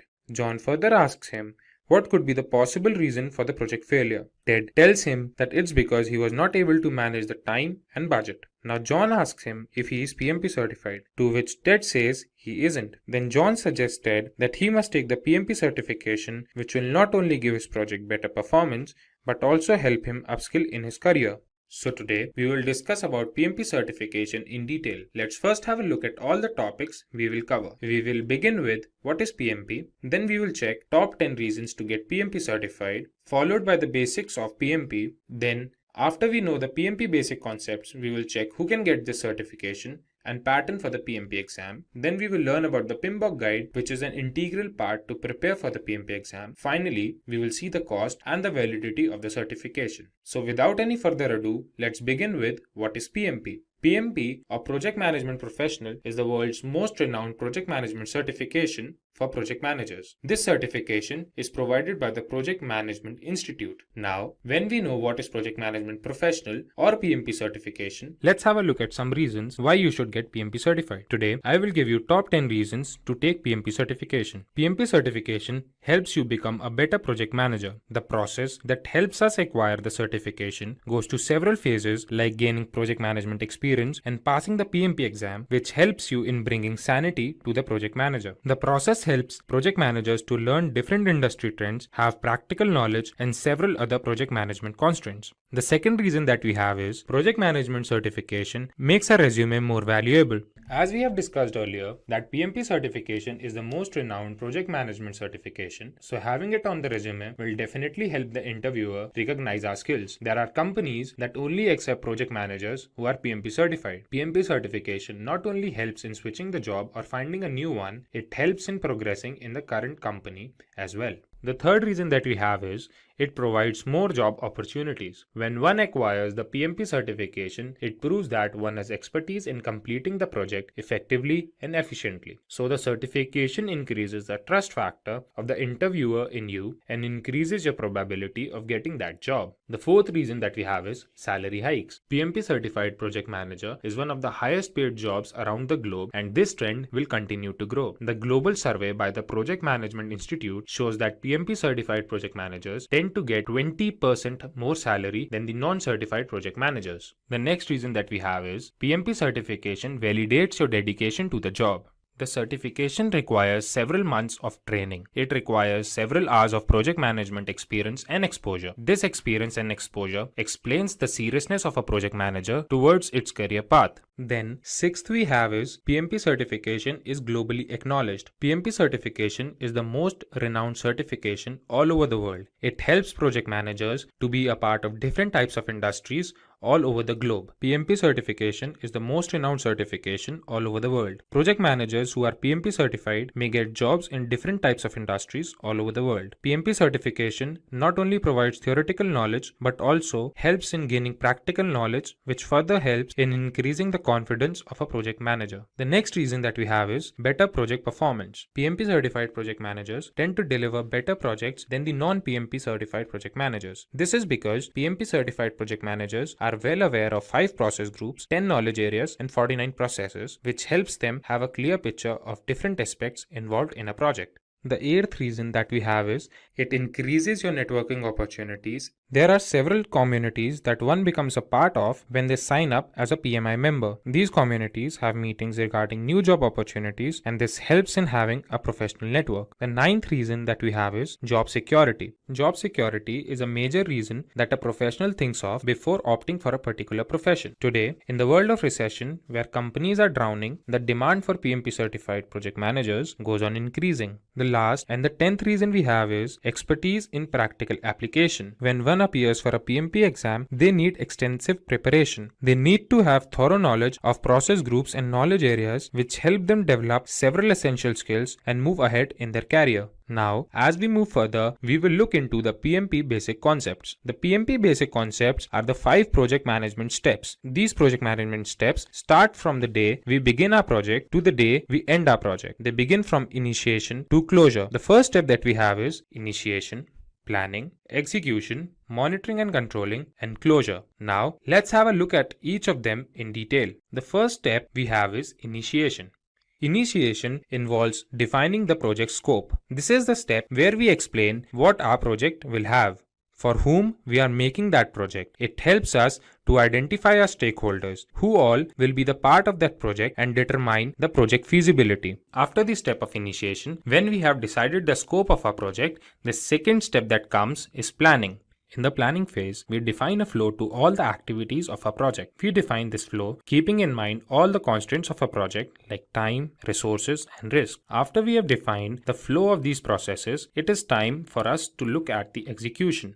In the execution phase, we evaluate the plan and the sequence of the tasks we have made. We finally put the plan in action and the project tends to start. After the project building has started and the process of execution has started, it is time for the monitoring and the controlling phase. In monitoring and controlling phase, the progress of the project is tracked and important steps for quality assurance are taken. In monitoring and controlling phase, the work being done is compared with the work as defined in the project plan. In this phase, the progress of the project is tracked and important steps for quality assurance are taken. Finally, we have the closure step. In this step, the deliverables are delivered to the client, the documentation of all that took place during the project life cycle is done, and project is fully evaluated. Now, when we have seen reasons for getting PMP certified and we know the basic concepts of PMP, it is time for us to know who can get PMP certified. For getting PMP certified, there can be 2 cases. The first case says you must have a secondary degree. A secondary degree means high school diploma or an associate degree or a degree that is globally equivalent to all of these. Then you need to have 7,500 hours of leading and directing projects and 3,500 hours of project management education. There can be 2 cases. First case can be you must have a secondary degree. That means a high school diploma, associate's degree, or the global equivalent degree. Then you must have 7,500 hours of project management experience and 35 hours of education in project management. The second case can be you must have a 4-year degree along with 4,500 hours of project management experience and 35 hours of education in project management. Now, when we know who can get PMP certified, we will see the PMP exam pattern. The exam comprises of 200 questions, out of which 175 questions are used for evaluation. One can answer these questions if they have thorough knowledge of 5 process groups and 10 knowledge areas. The time provided to complete the exam is 4 hours. The questions that are asked are of different types, the most common type being formula-based, situation-based, and knowledge-based. Now, when we have discussed about the exam pattern, discussing about the PMBOK guide becomes very important. So the next topic that we have is PMBOK guide. PMBOK guide or project management body of knowledge is a book that comprises of several processes and different terminologies needed to crack the PMP exam. The whole syllabus of PMP exam is covered in the PMBOK guide by the project management and 10 knowledge areas. Apart from this, there are 49 processes that are divided amongst 5 process groups, 10 knowledge areas. Finally, let's have a look at the cost and validity of the PMP certification. When we talk about the cost of the certification, there can be 2 cases. The first case can be if we are not a member of Project Management Institute, the exam fees is $555 US. The second case can be if we are a member of Project Management Institute, the exam fees is $405 US. If we talk about the validity of the certification, the certificate is valid for a period of 3 years. After every 3 years, the certificate needs to be renewed. To renew the certificate, one needs to furnish a proof of 60 PDFs PDUs or professional development units. After so much information, Ted thanks John for his time and promises to take the PMP certification at the shortest notice. Now, let's have a look at the salary trends of a PMP certified project manager and a sample resume. If we consider the salary of a non-PMP certified project manager, it is approximately $91,000, while if we consider the salary of a PMP certified project manager, it is approximately $111,000, which is approximately 20% higher than the non-certified project manager's salary. Now, let's have a look at the resume of a PMP certified project manager. If you are somebody with PMP certification and looking for a project manager or a senior project manager role, your resume should look something like this. The summary in the beginning would include how much experience you have and anything that supports your claim of being a project manager. Like here, James Brown has written, he has more than 10 years of experience with generating and building projects. Then, when you talk about your experience, you should put something that emphasizes on the responsibilities that you had, your area of expertise, put something that shows your skill set for the desired post, and also something that you learned from your former job role. This shows that you have command over your work and also the determination to skill and upskill yourself. Like here, James Brown has 3 years of experience as an assistant manager training new associates and then more than 3 years of experience as a project manager where he not only led projects but also learned new project management tools like Trello and Primavera. After this, add relevant information regarding your education. Your resume must include skills that you have or you have gained in your years of experience. Like here, James Brown has divided his skills into 2 parts, where he has written his technical skills and non-technical skills. He has included a skill of Agile and quality assurance software, as well as he has his knowledge of different project management tools. Then putting your certifications play a major role. This proves that you are up to date and updated with current market trends. James Brown has his certifications in C and Java, and more importantly, he has his project management certification, Project Management Professional. Here's Max, an assistant project manager who looks tensed and is pacing around the room. Then Jack, a project manager who works with him, walks into the room and asks him, why does he seem so tensed? To which Max replies he's facing difficulty in estimating the budget. Jack responds, it might be because he's not planning the project properly. Jack reassures Max and begins to tell him about project planning. So without any further ado, let's begin with what is project planning. Project planning is the second step or phase of the project life cycle. Project life cycle has 5 different phases from initiation to closure. Today, we will be learning about this phase that comes immediately after initiation, in which the project plan is documented and further requirements are defined. Project planning includes the following things. The first and the foremost thing is describing the objectives or outputs we are expecting the project to yield. Second, we have is the elaboration of the scope to make sure what the project is all about and what all can be expected from the project. The third step we have is forming a schedule. This schedule is important to run or perform different tasks of a project, each task having its own start date and end date. This helps the project to finish in the scheduled time and limit. Lastly, we have making and generating progress reports, in which all that went during the tenure of the project is documented. This helps in evaluating the project and helps in the forthcoming projects. Now, let's have a look at the project planning fundamentals.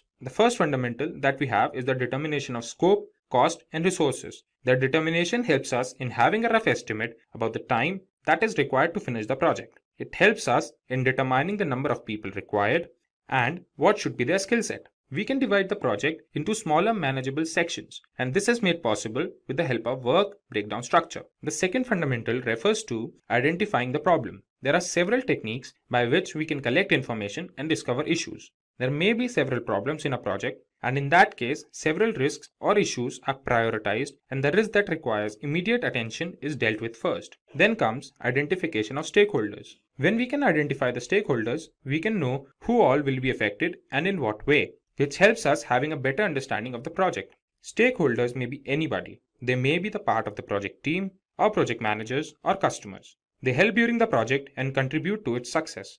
Then the last fundamental we will discuss is defining project objectives. A project plan is made keeping in mind the requirements of the project team and expectations of the stakeholders. If the project team can meet the expectations of the stakeholders, then only we can say that the project is successful. Now, when we know about project planning and its fundamentals, it's time to see why project planning is so important. Project planning reduces the cost and time of the project as every step is monitored and optimized in the best possible manner. Project planning increases employee satisfaction as every employee who is a part is engaged in the team for improved project performance. Project planning helps in the implementation of quality assurance as the output of every step is duly tested. Lastly, project planning helps in reducing project risk as planning helps to analyze, prioritize, and deal with that risk. Moving on, let's have a look at the tools for project planning. The first tool that we have is a Gantt chart. Today, Gantt charts are one of the most popular project management tools. They help in tracking the status of the work at a particular time and their dependencies on each other. Gantt charts help in showing different phases and steps involved in a project. The second tool we will talk about is Critical Path Method or CPM. Critical Path Method helps in scheduling the project activities so that the project runs properly. The Critical Path Method focuses on the longest stretch of dependent tasks and determines the time needed to complete them. The next tool is Project Evaluation and Review Technique or PERT chart. PERT provides a graphical representation of the project's timeline, explaining the interdependencies of different tasks. This tool not only helps in making a schedule, but also helps in coordinating with all the team members. The fourth tool we will check is Work Breakdown Structure. Work Breakdown Structure is a very common tool that makes it possible for the team to break its work into manageable sections. Work Breakdown Structure is a step-to-step process that helps in completing the project efficiently. The last tool we will see is Project Documentation. Project documentation is an integral part of the project lifecycle. Project documentation helps in understanding the mistakes done during the project and, more importantly, provides guidelines for the upcoming project. Now, when we know about different tools for project planning, it becomes essential that we know the necessary steps of project planning. There are 7 steps in project planning. Let's have a look at each of them in detail. The first step is identification of stakeholders. As we have discussed, stakeholders could be anybody. They could be a part of the team, or a project manager, or a customer. When we identify stakeholders, we can find out the expectations and requirements that are to be looked upon in this project. This gives us a clearer picture of the project and helps in establishing the project scope. So the next step we have is defining the project scope. This helps in determining a list of specific project goals and deliverables that are to be achieved during the course of the project. After we have defined the project scope, it is time to set project objectives and prioritize them. The initial ideas that were there before are now elaborated, and final steps to complete the project are defined. In the next step, the deliverables are determined. After all, project deliverables are the only reason why the project is being created. This step involves finding out what these deliverables will be and the deadlines of the delivery. Then the step that comes into picture is creating a project schedule. The project schedule refers to the guidelines when a particular task is to be started and when it is supposed to end. This helps in monitoring the growth of the project and later helps in generating progress reports. The next step is the step of risk analysis. This step plays an extremely important role in the success of the overall project. It helps in identifying the risk, prioritizing them, and taking steps to limit them. The last step in project planning is to generate progress reports. In this step, we update the stakeholders about the project growth, and it is done so that all the concerned team members can have a look at the progress of the project. After all this information, Max thanks Jack for the explanation and looks forward to plan projects within the budget and of better quality. Picture this. There's a team working hard on a cool new tech product. They are excited, but when they launch it, something's off. People aren't connecting with it like they hoped. That's where user personas come in. By really understanding who their users are, the team turned things around. Suddenly, the product wasn't just liked, it was loved. Here's the kicker. Studies show that using these user personas can make designing stuff way easier, like over 130% easier. But get this, most companies aren't using them. It's like having a secret weapon and not even knowing it. Our story, inspired by real events, shows just how important it is to understand the people using your tech. Crafting these user personas isn't just about being creative, it's about making sure your product speaks directly to the folks who will use it. It's a journey that can turn a dud into a hit. So as we dive into the world of user persona creation, remember, it's all about putting a human touch on technology, one persona at a time. Have you ever been curious about how tech giants like Spotify, Amazon, or Netflix seem to intuitively know your preferences, offering up songs, products, or TV shows that perfectly match your taste? The secret behind this almost psychic ability isn't a result of mystical foresight.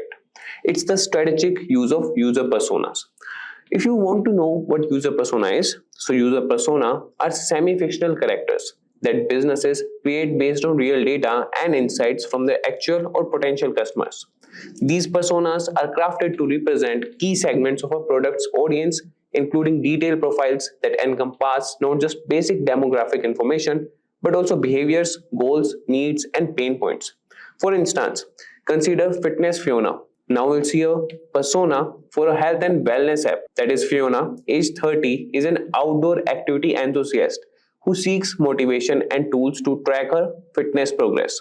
So the creation of such persona is driven by a desire for empathy and a deep understanding of users' needs, allowing designers to create products, services, and experience that truly resonate. So you could see the example of a persona here, and this is for the Fitness Fiona. That's a quick overview. We'll have it. So first we have the age and occupation. So the age is 30 and the occupation is digital marketing specialist. And then we have the lifestyle and interest. So the lifestyle is she leads an active lifestyle with a keen interest in outdoor activities like running and hiking, and value health, community, and personal growth. And then the goals. She seeks to maintain a healthy, balanced lifestyle despite a busy schedule, and aims to stay fit and participate in community fitness events. And the challenges she was facing was struggles to find time for regular workouts and to stay motivated, and overwhelmed by the vast amounts of fitness information available. And if we talk about her app usage, so she prefers using fitness tracking apps and engaging with health and wellness content online. Looks for apps that provide personalized workout plans, nutritional guidance, and community support. And the tech savviness, that is high, integrates technology seamlessly into her fitness journey. Fiona represents the target user for a health and wellness app, guiding the development towards features that addresses her specific needs and challenges. So this was about a user persona of a lady, that is Fitness Fiona. Now moving to the role of user persona in the company or any role you want. So user persona play a pivotal role in guiding the development and marketing of products and services. Their impact is far-reaching, influencing decisions across various stages of project development and execution. So let's see the points. The number one is enhances user-centered design. So user personas keep the focus on the user's need, preferences, and behaviors, ensuring that product design and functionality are tailored to meet the actual requirements of the target audience. The next is improved product development efficiency. By understanding the specific needs and challenges of the personas, teams can prioritize features and functionalities that offer the most value, thereby streamlining the development processes. Then we have facilitate better marketing strategies. Knowing the personas help in crafting targeted marketing campaigns that speak directly to the interest, needs, and pain points of potential users, improving engagement and conversation rates. Then we have aids in content creation and personalization. Content can be designed to resonate with the personas, whether it's blog post, social media content, or email marketing, ensuring higher relevance and engagement. Then the point is enhance user experience. With insights into the personas, preferences, and behaviors, UX designers can create more intuitive interfaces and interactions that enhance satisfaction and usability. And then the point is guide product customization and innovation. Understanding the evolving needs of your personas can lead to innovations or customizations that keep your product or service competitive and aligned with user expectations. And then we have supports decision making. When faced with decisions about feature inclusion, design changes, or market positioning, user personas provide a preference point that reflects the user's base collective needs and desires. So these are the role of user personas, and the creation and utilization of user personas are foundational elements in crafting products and experiences that truly meet and exceed user expectations, driving satisfaction, loyalty, and ultimately business success. Now we'll see the process of creating user personas. So creating user persona is a structured process that combines research, analysis, and creative synthesis. The goal is to generate actionable insights that guide product development, design, and marketing strategies. So we'll have an overview of the steps involved in creating effective user personas. So the number one step is conduct research. Start by gathering data about your potential or existing users. This can include qualitative methods like interviews, focus groups, and ethnographic observation, as well as quantitative methods such as surveys and analysis of user behavior data from analytics platforms. So let's understand this with an example. So let's consider a scenario. The development team for the EcoStay app starts by collecting data. They conduct online surveys targeting travelers interested in sustainable living. They also analyze forum discussion on ecotourism websites and interview frequent travelers to understand their preferences and concerns. So the next step or the process would be analyze the data. Look for patterns and commonalities in the data collected. This might involve segmenting users based on demographics, behaviors, preferences, or goals. The aim is to identify meaningful groups of users who share specific characteristics or needs. And the findings we have from here is, from the research, the team notices, like we are again back to the example. So from the research that was done, that was the conducting the research. So the team notices patterns. Many respondents prioritize sustainability but also express concerns about cost and the authenticity of eco-friendly claims. They identify three main segments: budget eco-travelers, luxury eco-tourists, and eco-conscious families. So these were the findings, analyzing the data. And then we have create draft personas, the next step. So based on your analysis, start drafting your personas. Each persona should represent a significant segment of your audience. Include demographic details, behaviors, needs, goals, challenges, and any other relevant information that defines the persona. So you could start drafting the persona. That could be for the budget eco-traveler and any name, Beth. Then you can have her age, occupation, goals, what challenges she is facing, and then the next step, that would be refine and validate personas. Refine your personas by gathering feedback from stakeholders and comparing the personas against actual user data when available. So this step may involve revisiting your research to fill in gaps or clarify aspects of the personas. And for example, the team that was the app team that shares Beth's persona with ecotourism experts and real travelers fitting Beth's profile for feedback. Adjustments are made based on suggestions such as emphasizing the importance of community reviews in Beth's decision-making process. So this was about the refine and validate personas. Now moving to the next step, that is develop scenarios and goals. For each persona, outline key scenario or task they need to accomplish with your product or service. This helps in understanding the context in which your personas will interact with your offerings. So let's consider a scenario with an example only. So Beth, for which the persona was created. So Beth is planning a 2-week backpacking trip across Costa Rica. So she uses EcoStay, that app person was making. So she uses EcoStay to find budget-friendly, verified eco lodges and hostels. So key features she looks for include sustainability certifications, user reviews, and easy booking options. So this was about her. So now moving to the next step, that is apply personas. So use the persona to guide decision making in product development, design, and content strategy and marketing.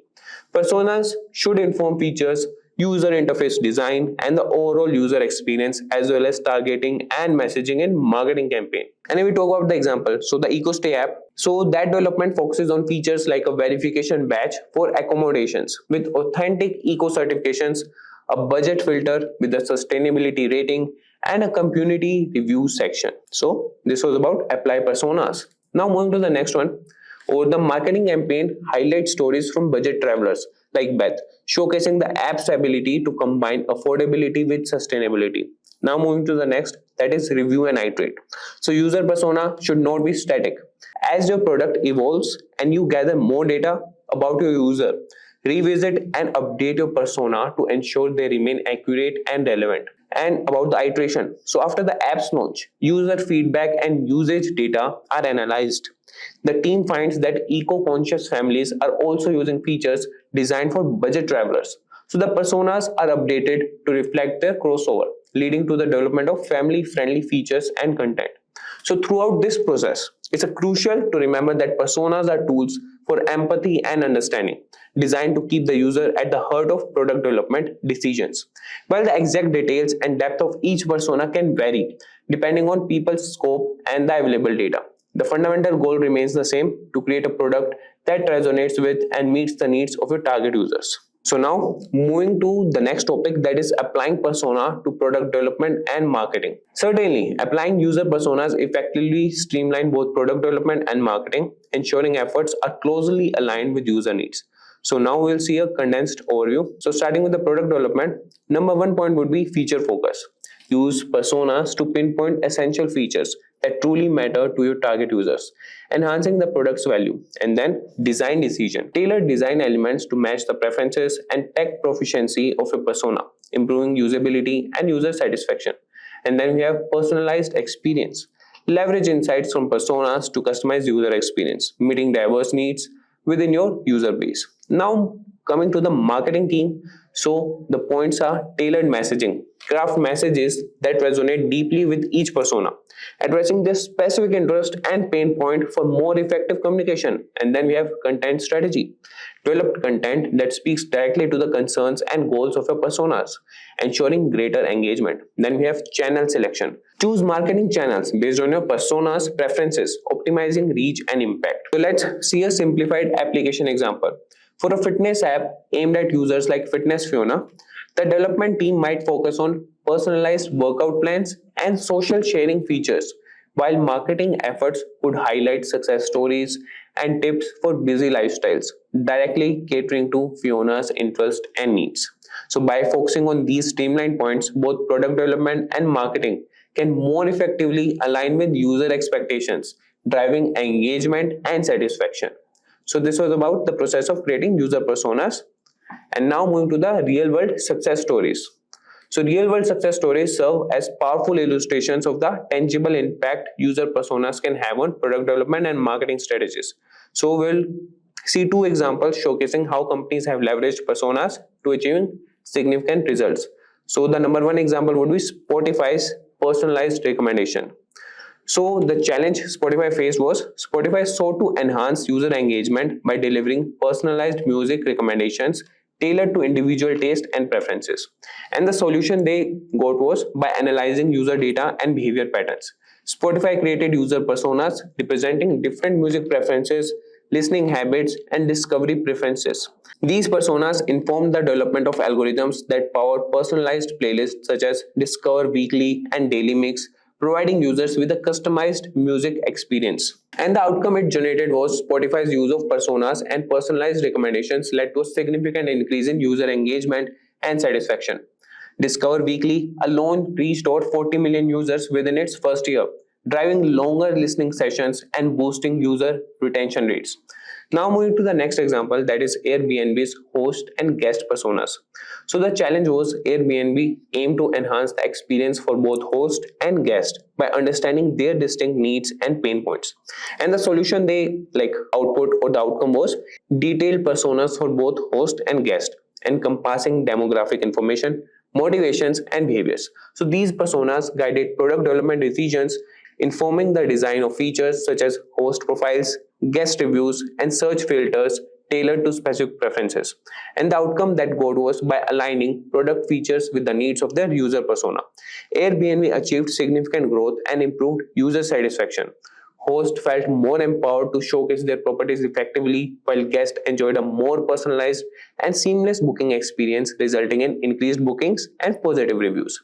So these real-world success stories highlight the transformative impact that user personas can have on product development and marketing strategies. So by understanding their users on a deeper level and tailoring their offerings accordingly, companies can drive engagement, retention, and ultimately business success. Now, talking about the common pitfalls and tips. So navigating the creation and application of user persona comes with its share of challenges. So here we will see some common pitfalls to avoid and tips to ensure effective use of persona. So the common pitfalls are overgeneralization, creating personas that are too broad or stereotypical that can lead to inaccurate representations of your user base, resulting in ineffective strategies. And then comes the point, lack of data validation. Relying solely on assumptions or anecdotal evidence without validating personas with real user data can lead to misleading insights and misguided decisions. And then comes the static personas. Treating personas as static representations of users can result in outdated or irrelevant profiles. User needs and behaviors evolve over time. Personas should be regularly reviewed and updated. Ignoring negative personas. Focusing only on positive personas can lead to neglecting important segments of your user base with different needs or pain points. So these were the common pitfalls. Now the tips for success. So the number one is conduct thorough research. Invest time and resources into collecting both qualitative and quantitative data to ensure your personas are based on accurate and comprehensive insights. Then comes the point, validate persona with real users. Use surveys, interviews, and user testing to validate personas and ensure they accurately represent your target audience. Then comes the iterate and update regularly. Continuously revisit and refine your personas based on new data and insights to keep them relevant and aligned with evolving user needs. Then comes the point, focus on key personas. Prioritize personas that represent the most significant segments of your user base, focusing your efforts on addressing their needs and preferences. And then comes involve cross-functional teams. Collaborate with stakeholders from different departments, including marketing, design, and product management, to ensure alignment and buy-in for persona-driven strategies. And then comes user personas as decision-making tools. Integrate personas into your decision-making processes for product development, marketing, and content strategy to ensure user-centric outcomes. So by avoiding common pitfalls and following these tips, you can harness the power of user personas to drive informed decision-making, improve user experiences, and ultimately achieve greater success with your products and services. And in summary, user personas are an invaluable tool for understanding and empathizing with your target audience. By creating detailed profiles based on real data, you can inform product development, design, and marketing strategies effectively. Avoid common pitfalls like overgeneralization and static personas by continuously validating and updating them. With user personas, you can prioritize features, make informed decisions, and tailor experiences that resonate with users, ultimately driving engagement and business success. Introduction to Agile Manifesto. The Agile Manifesto is a seminal document in the field of software development, created in 2001 by 17 software developers who sought to outline a more flexible and efficient approach to project management and development. It emphasizes individuals and interactions, working software, customer collaboration, and responding to change over traditional processes, documentation, contract negotiation, and plan following. This manifesto has since become the foundation for Agile methodologies, promoting a flexible, team-oriented approach that values adaptability and customer satisfaction above rigid adherence to plans. With the manifesto in mind, let's start exploring the 4 core values of Agile. The 4 core values of Agile focus on people and results rather than rigid processes, individuals and interactions over processes and tools, prioritizing teamwork and communication above strict adherence to tools and processes. Imagine a team deciding together how to solve a problem instead of just following a manual. It's like choosing a group discussion over filling out forms. Working software over comprehensive documentation, valuing functional software that meets user needs over detailed paperwork. Think of it as cooking a meal that tastes good and serves its purpose, rather than writing a detailed recipe book before the meal is even made. Customer collaboration over contract negotiation, emphasizing ongoing engagement with customers rather than sticking strictly to initial agreements. It's like working with a home builder who listens and adapts to your changing needs during construction instead of sticking strictly to the original plan. Responding to change over following a plan, being open to change and adapting plans as needed instead of rigidly following a set path.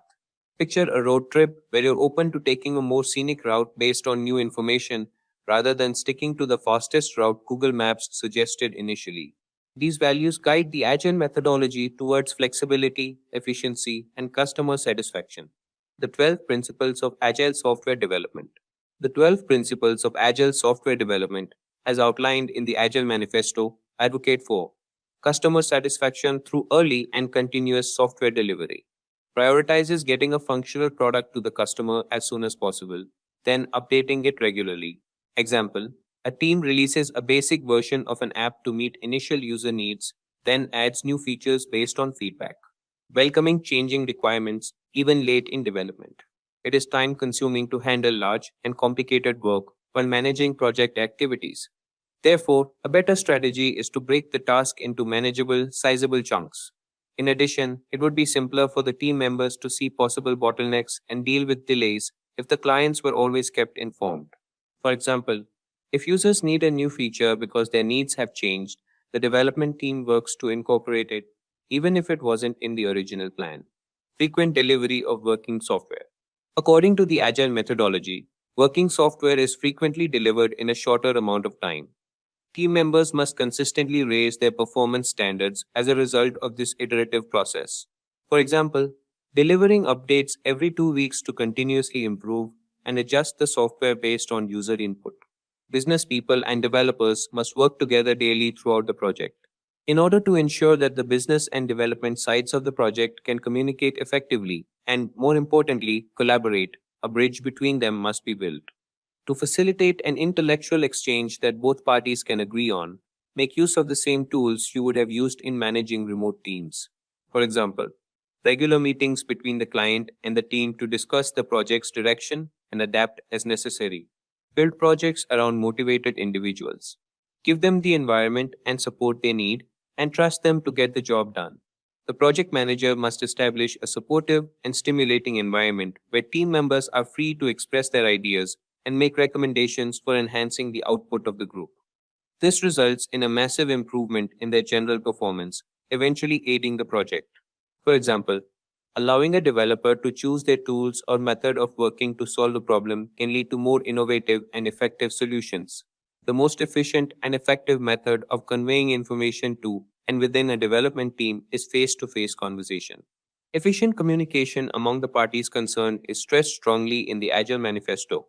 Thanks to improvements in communication technologies, it's now simpler. Instead of having a quick conference in the office, all participants can now meet via video conferencing. For example, solving misunderstandings or clarifying requirements through direct discussion rather than through emails or reports. Working software is the primary measure of progress. Delivering a functional product that pleases the consumer is the single determinant that can guarantee success. Before Agile, numerous success metrics decreased the quality of the finished product. For example, a team focuses on delivering a basic but operational piece of software first, rather than ensuring every document is perfect. Agile processes promote sustainable development. The sponsors, developers, and users should be able to maintain a constant pace indefinitely. Burnout will occur if you work on a project for a long time. It's inevitable. Avoid placing too much of a workload on your employees. The value of your project will be affected. So, assemble the best team for the job that will work hard but refrain from overworking themselves and endangering the project's quality. For example, instead of pushing for long hours to meet an unrealistic deadline, the team sets a realistic timeline that allows for steady progress without overtime. Continuous attention to technical excellence and good design enhances agility. Any Agile team's main goal should be to provide value to the client. Therefore, a multi-skilled team that can manage all the project's technical components and offers the chance for continual improvement is crucial. For example, regularly refactoring code to improve its structure without changing its external behavior. Simplicity, the art of maximizing the amount of work not done, is essential. You should avoid adding extraneous complexity to a project if you want to complete it swiftly. You can accomplish this in various ways, including by using Agile tools, which eliminate busy work and offer you more significant influence over all project-related decisions. For example, developers decide not to add a feature that only a few users would use, keeping the system more straightforward and easier to maintain. The best architectures, requirements, and designs emerge from self-organizing teams. Simply said, a self-organized workforce with decision-making autonomy would function better since each team member would be responsible for meeting client expectations rather than a lone project manager. For example, a team decides who will work on what tasks based on each member's strengths and current workload rather than having a manager assign tasks. At regular intervals, the team reflects on how to become more effective, then tunes and adjusts its behavior accordingly. Agile techniques are constructed on the notion of iteration, where teams consistently enhance their game by learning from their previous wrongdoings. Project managers should inspire team meetings where everyone evaluates their work and discusses how to develop their management and technical skills. For example, at the end of each development cycle, the team needs to discuss what they can change to work more efficiently in the next cycle. With core values and principles in mind, let's have a look at implications of Agile values and principles. The implications of Agile values and principles revolve around fostering a culture of flexibility, collaboration, and continuous improvement. They lead to enhanced adaptability to change, allowing teams and businesses to respond swiftly to market shifts and customer needs. Increased customer satisfaction by prioritizing customer feedback and delivering value early and often. Improved product quality through iterative development and a focus on technical excellence. More efficient and motivated teams due to empowerment and a focus on individuals and interactions. These points underline how adopting Agile can transform organizational workflows and outcomes. Now, let's see some real world applications of Agile. Innovation in tech. Companies like Spotify utilize Agile to foster innovation, rapidly testing and deploying new features. Adapting to market changes. Netflix applies Agile principles to quickly adapt to user preferences and technological advancements, maintaining its market leader position. Banking sector agility. Banks have adopted Agile to improve their digital services, making customer transactions smoother and more secure. Healthcare efficiency. Agile methodologies help healthcare providers streamline operations and improve patient care through faster, more responsive services. Manufacturing flexibility.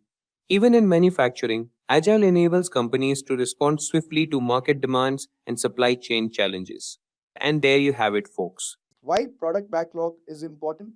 The product backlog is a fundamental component in Agile and Scrum methodologies, serving as a dynamic, prioritized list of features, enhancements, bug fixes, and other changes that are needed to improve a product.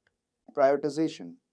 The team can prioritize tasks based on the product's requirements and the value they bring to stakeholders. Transparency. The product backlog offers a clear view of upcoming work, ensuring everyone understands the project's direction and goals. Flexibility. It allows for the easy integration of changes and new ideas into the product development process. Focus. With a well-defined list of tasks, the team can concentrate on completing the most valuable ones first. Efficiency. It enables the team to select work from the backlog as they have capacity, optimizing workflow and productivity instead of being overloaded with tasks. Let's understand what is a product backlog in Agile. The product backlog in Agile is like a big to-do list for a project, specifically for those projects managed using Agile methodologies, which are approaches to software development that emphasize flexibility, collaboration, and customer feedback.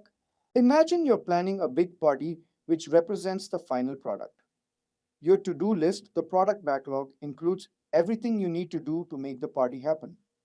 This list might include tasks like send out invitations, buy decorations, plan the menu, and so on. Each task is important for the party to be successful. In the context of a software project, this list includes all the features, functions, requirements, enhancements, and fixes that need to be addressed to make the final product meet the customer's needs. These items are typically listed in order of priority, with the most important or urgent items at the top of the list. The team working on the project will regularly review this list, often in a meeting called the backlog grooming session. But what is backlog grooming? Let's understand. What is backlog grooming? Backlog grooming is a term commonly used in Agile software development. Imagine you're planning a trip and you have a list of things you want to do or places you want to visit. Your list might include things like booking flights, reserving accommodations, and planning activities. Now, think of this list as your backlog in Agile terms. It's a list of tasks or features that need to be completed for a project. Backlog grooming is like going through this list regularly to make sure it's organized, prioritized, and ready to be worked on. Here's how it works. Reviewing and adding items. You start by looking at the items on your list backlog and making sure they're still relevant and needed. If there are new ideas or requirements, you add them to the list. Prioritizing. Not all tasks are equally important. You need to decide which ones should be done first. So, you prioritize the items on your list based on factors like customer needs, project deadlines, or business value. Breaking down tasks. Some items on your list might be big and complex. It's easier to work on smaller, manageable tasks. In backlog grooming, you might break down big tasks into smaller ones so they can be completed more easily. Estimating effort. It's important to have an idea of how much time and effort each task will take. During backlog grooming, you might discuss and estimate the effort required for each item. This helps with planning and resource allocation, ensuring clarity. Everyone involved in the project should have a clear understanding of what each task entails. Backlog grooming provides an opportunity to clarify any doubts or questions about the items on the list. Keeping it up to date, backlog grooming isn't a one-time thing. It's an ongoing process. You should regularly review and update the backlog as the project progresses and new information becomes available. Alright, so after that, as the project progresses, the team selects items from the top of the product backlog to work on during each development cycle called a sprint. Now, what is sprint? A sprint is a time box period, usually 4 weeks, during which the development team works on a set of items from the product backlog to create a potentially shippable product increment. Sprints provide a focused, concentrated effort to deliver valuable work within a short time frame. At the beginning of each sprint, the team selects a set of items from the product backlog based on their priority and capacity to form the sprint backlog. They commit to completing these items by the end of the sprint. Once the sprint is over, they review the work and present it to the stakeholders, usually the customer or client, for feedback. Alright, now let's understand. What's in a product backlog? A product backlog serves as a comprehensive checklist for a project team, outlining all the tasks required to enhance the product's quality. It encompasses various elements: user stories, brief narratives detailing desired features from the perspective of the end user, structured as a type of user, I want an action so that a benefit value. Bugs issues. Any flaws or malfunctions within the product are documented here for resolution. Tasks. These entail specific actions necessary for fulfilling a user story or rectifying a bug. Enhancements. Suggestions for improving the product's functionality or value, not necessarily related to troubleshooting. Technical work. Tasks related to enhancing the product's technical aspects, such as code-based refinement or software component updates. Knowledge acquisition. Activities aimed at empowering the team with essential insights or skills for making informed decisions, such as research or exploration tasks. And there you have it. We've explored the ins and outs of the product backlog in Agile. By understanding its importance and how to manage it through backlog grooming, you're well equipped to steer your projects towards success. It's a pleasure to welcome you to our new video discussing the top 10 tools for product management. In this video, we will discuss what considerations should be taken before choosing a tool for product management, and then we will look out at the top tools for product management. But before we start, let's brush up on your knowledge. So here's a question for you all. What does a tool stand for? Do let us know in the comments below. Software for product management is an administrative tool used to produce and enhance a company's goods rapidly and effectively, along with successfully enhancing business profits. These tools allow product managers and their teams to gather fresh concepts and develop detailed strategies to turn them into actual products. Although these technologies are typically utilized by product managers and product teams, they also give other departments, such as marketing and sales, additional clarity and insight into product development. Product management is used for product analysis, development tracking, and road mapping. Whenever we concern tools for product managers, we often mean the basic handful of tools that the majority of us use daily. These product management tools typically consist of software for product analytics, development tracking, and road mapping. However, a product manager's duties go beyond simply gathering product perspicuity, surveying the backlog, and evaluating the product plan. Whether you are a beginner or an experienced product manager, you should utilize the right tool to ensure you are not overlooking a crucial aspect of your job. Product managers are frequently in charge of organizing the examination, choice, and purchase of product management solutions for usage inside their company. It might be challenging to choose the best product management solution, though. Now let's move ahead in our session and know what considerations should be taken before choosing tools for product management. Depending on the requirements of the business, each product firm will have a unique collection of tools in its accumulation. The set of tools that the product team employs to manage their operations is known as product management tool accumulation. These tools are frequently integrated, where they perform well together and complement one another. The product development efforts may succeed or fail greatly depending on the choice of product management tools. So, to have a successful product, there should be some considerations to follow up on before choosing a management tool. So, let's take a look at the concerns one must heed before choosing a product management tool. The very first consideration that should be taken is to recognize the demands of your product management staff. Making a charter with a list of questions for your new product management tool is an intelligent method to assess the requirements of your product management team. The charter will aid in outlining particular demands and may be used as a benchmark for assessing items. The next consideration that should be considered is to do some product research. It's time to research the various product possibilities after you have a clearer idea of your demands and criteria for a product. Reading product reviews and seeing product demonstrations are the most significant ways to accomplish this. You will have a deeper grasp of the features and how each product functions by doing the research for the product. Moving on, we have to consider items depending on product needs. Following your research, it's time to analyze the items in light of your unique needs. Start by grading each item according to how effectively it satisfies your needs.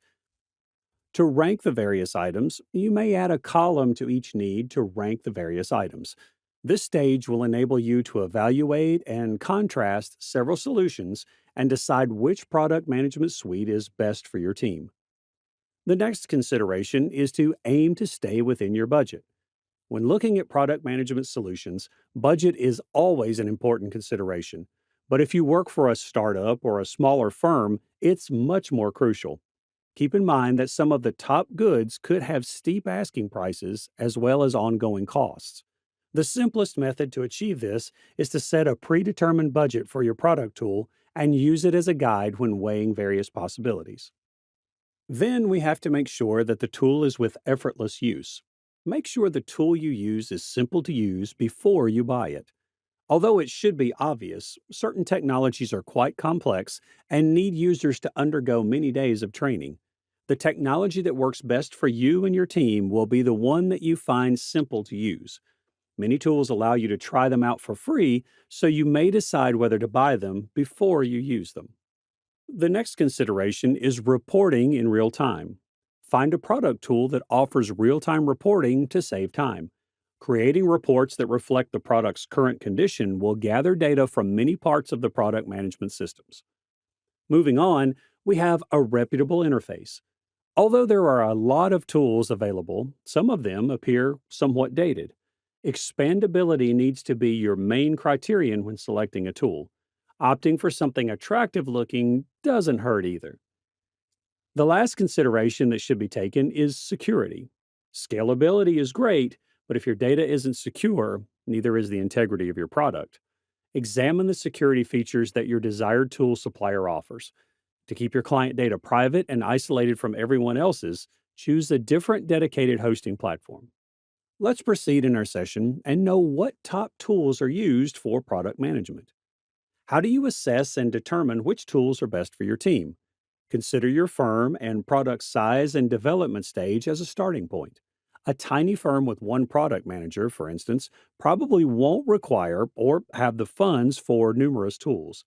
You could pick a few applications that provide a wide range of integrations and features. A huge organization, on the other hand, would require specific tools created for complex work streams and several teams. The very first functioning of product management is user tracking and analysis. User tracking enables you to follow online visitors while they browse your website anonymously and via a variety of methods. A product manager's research creation process includes user tracking in terms of analysis. A wide range of tools is accessible for tracking and gathering data about the demands of the user for the product. These tools may be quite useful for gathering information and understanding how users of your software or visitors to your website interact with your offerings and content. Platforms for product analytics collect and assist you in analyzing what those customers do, but merely what they say and think. You'll want a product management platform, such as Done, that provides distinct analytics and insight into how customers utilize your product. User tracking and analytics can be done using Pendo. The tool used for user tracking and analytics is Pendo. Pendo assists businesses in determining who is using the features and products they are developing. You can find out which features people like and don't like, as well as how they move across your product range with the help of our product analytics tools. Additionally, you may examine how product adoption differs depending on an account, a user's job, or their attitude. Their objective is to provide product teams with the knowledge they need to do their duties more effectively and make daily decisions with less difficulty. Although in-app messaging provides our customers a method to quickly and simply put these insights into action, product analytics are fascinating and powerful. In the end, your capacity to experiment and influence behavior change within your product is what will help you grow your company and give your consumers better experiences. Apart from Pendo, the other tools that can be used for user tracking and analytics are Amplitude, Gainsight, and Google Analytics. The next functionality for product management is product strategy and road mapping. So, product strategy and road mapping is a basic exercise in product management.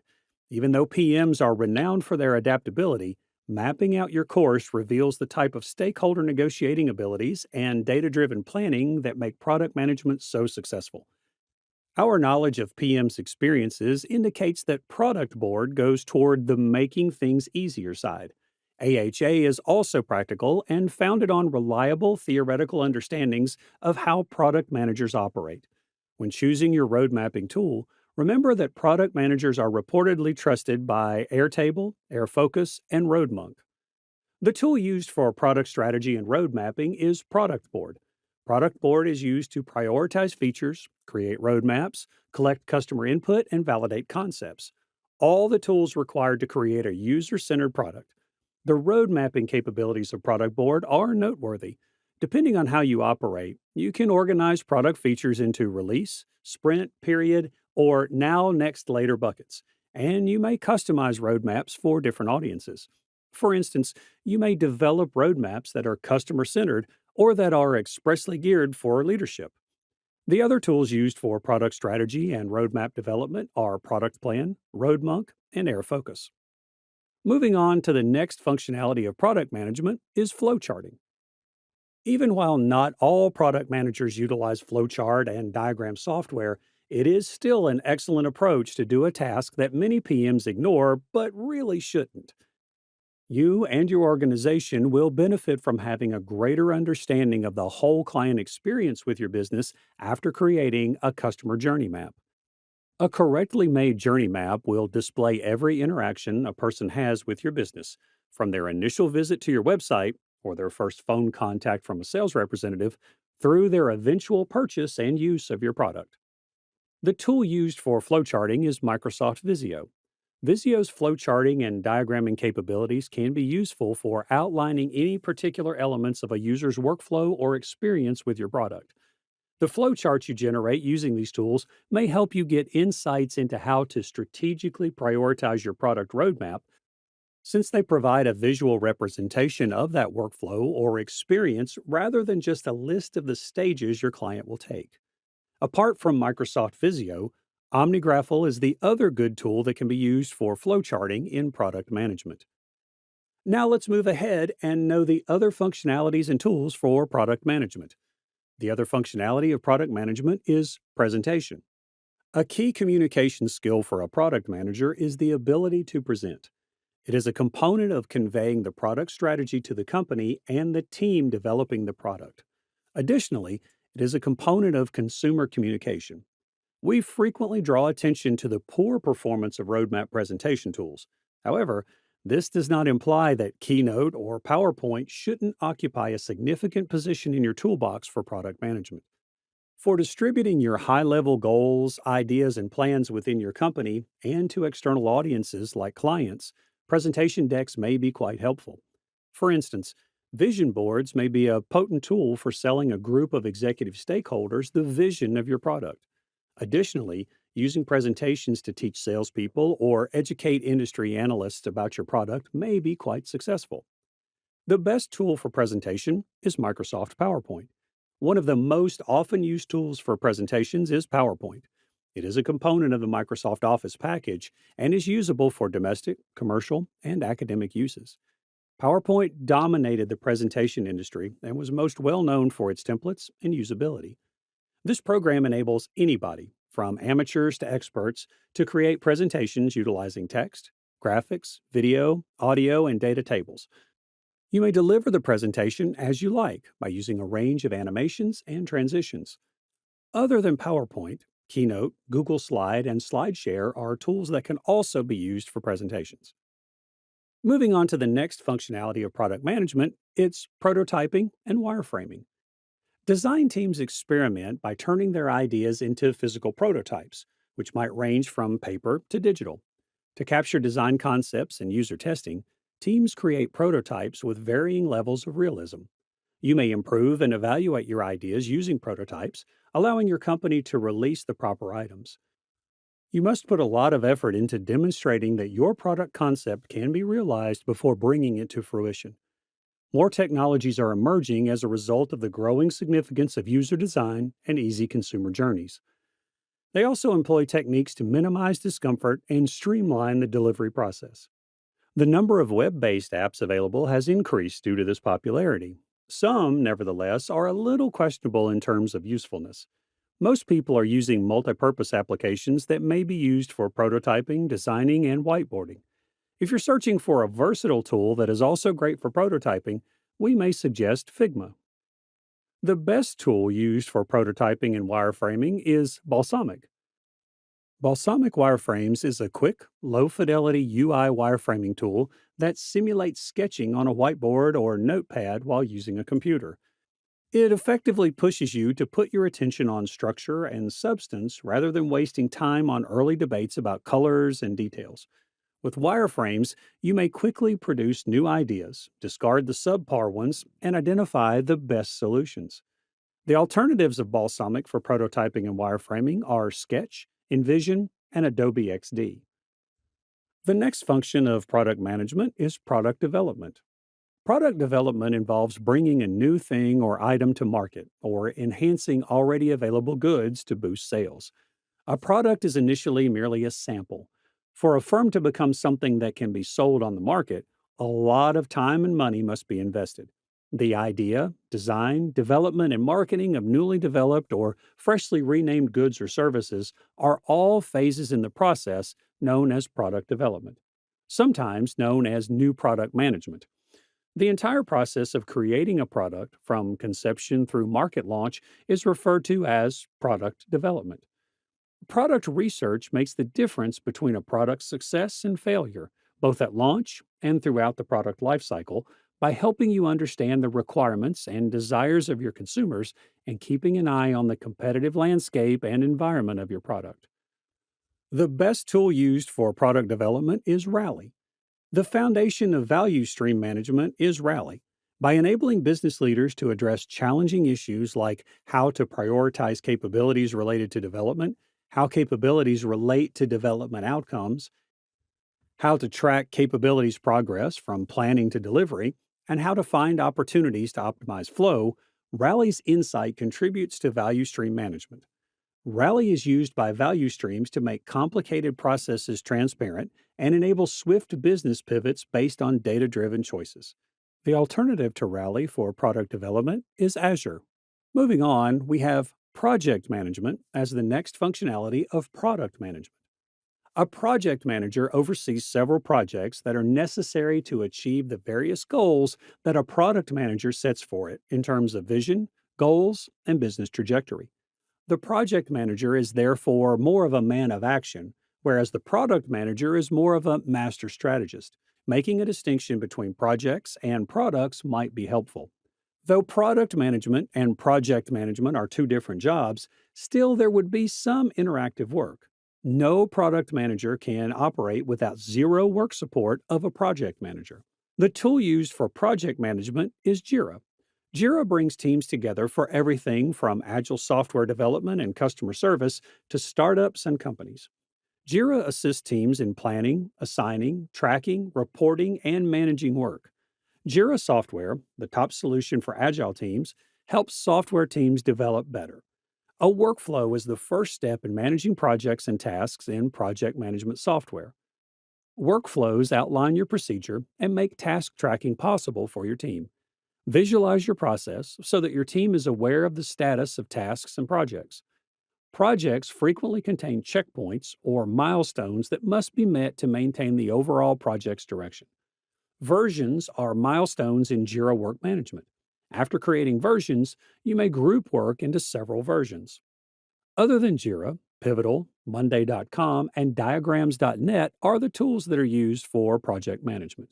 So, moving on from project management, collaboration is the next functionality of product management. Working in the product sector offers some of the most intriguing opportunities for cross functional collaboration. Although there are difficulties, which we'll discuss momentarily, it exposes everyone engaged to every step of the product development and launch process. UX designers have the chance to learn more about marketing, and engineers have the chance to learn more about UX design. The tool used for collaboration for product management is Trello. Trello is one of the more powerful project management applications that aims to improve teamwork inside and between departments. Trello allows you to manage several projects and arrange various activities by allowing you to create boards, lists, and cards. To get a clear picture of everything that is happening, you may also set up calendars, make checklists, and assign productivity indicators. Trello has built-in automation for the best processes and the least amount of manual effort, like many other top products today.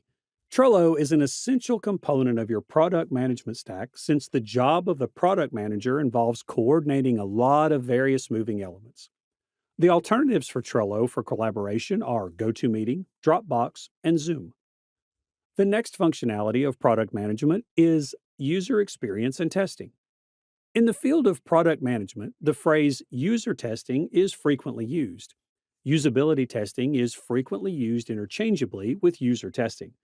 During the user testing phase of the design process, you analyze your product or service using actual customers to develop user-centered designs. Through this technique, you may learn how your target market behaves when using your product, giving you useful information for the development process. The best tool used for user experience and testing is Adobe Target. Adobe Target is a rule-based testing and targeting tool that can be integrated with analytics and provide reports for marketing offers, customization, and UX testing. This feature enables marketers to determine which offers, experiences, and messages are engaging customers. It has a user interface, integrated best practices, and powerful features for tracking site traffic. It allows for more conversion and properly filters results according to its self-learning algorithmic methodology. The tailoring of consumer interactions across all marketing channels and business contact points may also be automated. Other tools that can be used for user experience and testing are Helio, Hotjar, and UXCam. In the end, the last functionality of product management is customer feedback and survey. Getting feedback from customers involves talking to them and asking them what they think of a good or service. To properly comprehend their behavior and demands, it is crucial to pay attention to their thoughts and feelings. It is crucial for product managers because before you can offer a helpful solution, you must embrace your people and understand the suffering caused by their issues. It's helpful to have a defined goal before pursuing a certain feedback technique. Outlining your learning objectives can help you concentrate on your study and choose which potential or current clients you should contact. This is particularly important if your product or service appeals to a wide range of demographics. And this is because various client segments may experience your product in drastically different ways. Therefore, it's crucial to be specific about who you want to talk to and what you hope to discover about their needs and expectations. The tool used for customer feedback and survey is SurveyMonkey. Following are the features of SurveyMonkey that may help product managers with customer feedbacks and surveys. Obtain viewpoints and get insightful wisdom. For every audience, it is simple to build polls, quizzes, and surveys. Obtain comments using a web link, email, mobile chat, social media, and other channels. Get sophisticated analytic tools and automatically examine your data. Your data may be exported or integrated with your preferred apps. Make smarter decisions based on facts by utilizing your insights. And alternatives, Typeform, Google Forms, and FormStack. Other than SurveyMonkey, the tools that can be used for customer feedback and surveys are Typeforms, Google Forms, and FormStack. With this, we have come to the end of this session. But before winding up, let's take a look at the bonus tools for you that serves multiple purposes in terms of product management. The very first tool is Slack. To strengthen product organization, Slack has emerged as the most crucial tool. Slack is utilized to cut down on pointless meetings, facilitate teamwork, make information widely available, and involve our consumers in the creation of new products. By acting as a central communication, reporting, and file center, the software boosts efficiency for both small and big teams. Slack Connect streamlines communication by bringing everyone into your virtual headquarters to complete tasks, breaking down organizational walls. From debating the finer points of a contract to analyzing the most recent drawings from your creative agency, Slack Connect enables real-time collaboration. Moving on, we have Canva. Branding image creation is as easy as dragging and dropping using Canva. It will just take a few minutes to do what used to take a lot of work, whether you decide to utilize your logo, social media accounts, or a hashtag. The transparency option in Canva also makes branding your product seem slick and unobtrusive to the viewer. You can maintain brand management with Canva for Teams while enabling anybody on your team to generate on-brand visuals, even without design skills. Your team may quickly create and distribute branded designs using the thousands of professionally created templates at your disposal. Even if you have little to no experience with graphic design, Canva enables you to generate that content fast and effortlessly. But before winding up, here's a question for you all. Which of these tools have you used before? Do let us know in the comments section below. And if you have any queries regarding tools for product management, comment down below. Hello everyone and welcome to today's session on top 15 commonly asked product manager interview questions at Simplilearn. Do you know, friends, that product managers play a key role in setting up strategy and roadmap of the product development? They define the feature requirements and interact with the stakeholders to meet the customer requirements. If you're an aspiring candidate who wants to become a product manager or you have an upcoming interview for this role, then you should definitely watch this video to increase your chances of getting hired as a product manager. So guys, let's start with the first question. That is, how do you determine which features to incorporate into a product? So guys, this is a very amazing question and think about it before answering. So guys, you would answer something like this. In determining which features to incorporate into a product, say that you prioritize aligning with user needs and business objectives. You gather an extensive user feedback through surveys, interviews to understand what features are most desired. Market research also helps to identify trends and benchmarks against competitors. To prioritize effectively, say I use Moscow method, categorizing features into must-have, should-have, could-have, and won't-have. This structured approach ensures that we focus on delivering features that provide maximum value to our users and support our business goals strategically. So, by maintaining a clear vision of what's essential, we enhance our product's relevance and competitiveness in the market.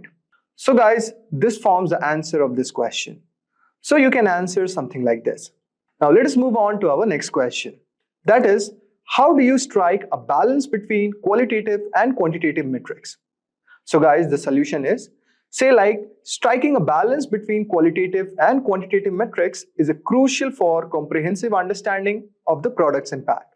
Qualitative data gathered through user interviews and feedback sessions offers insights into user experiences and satisfaction level.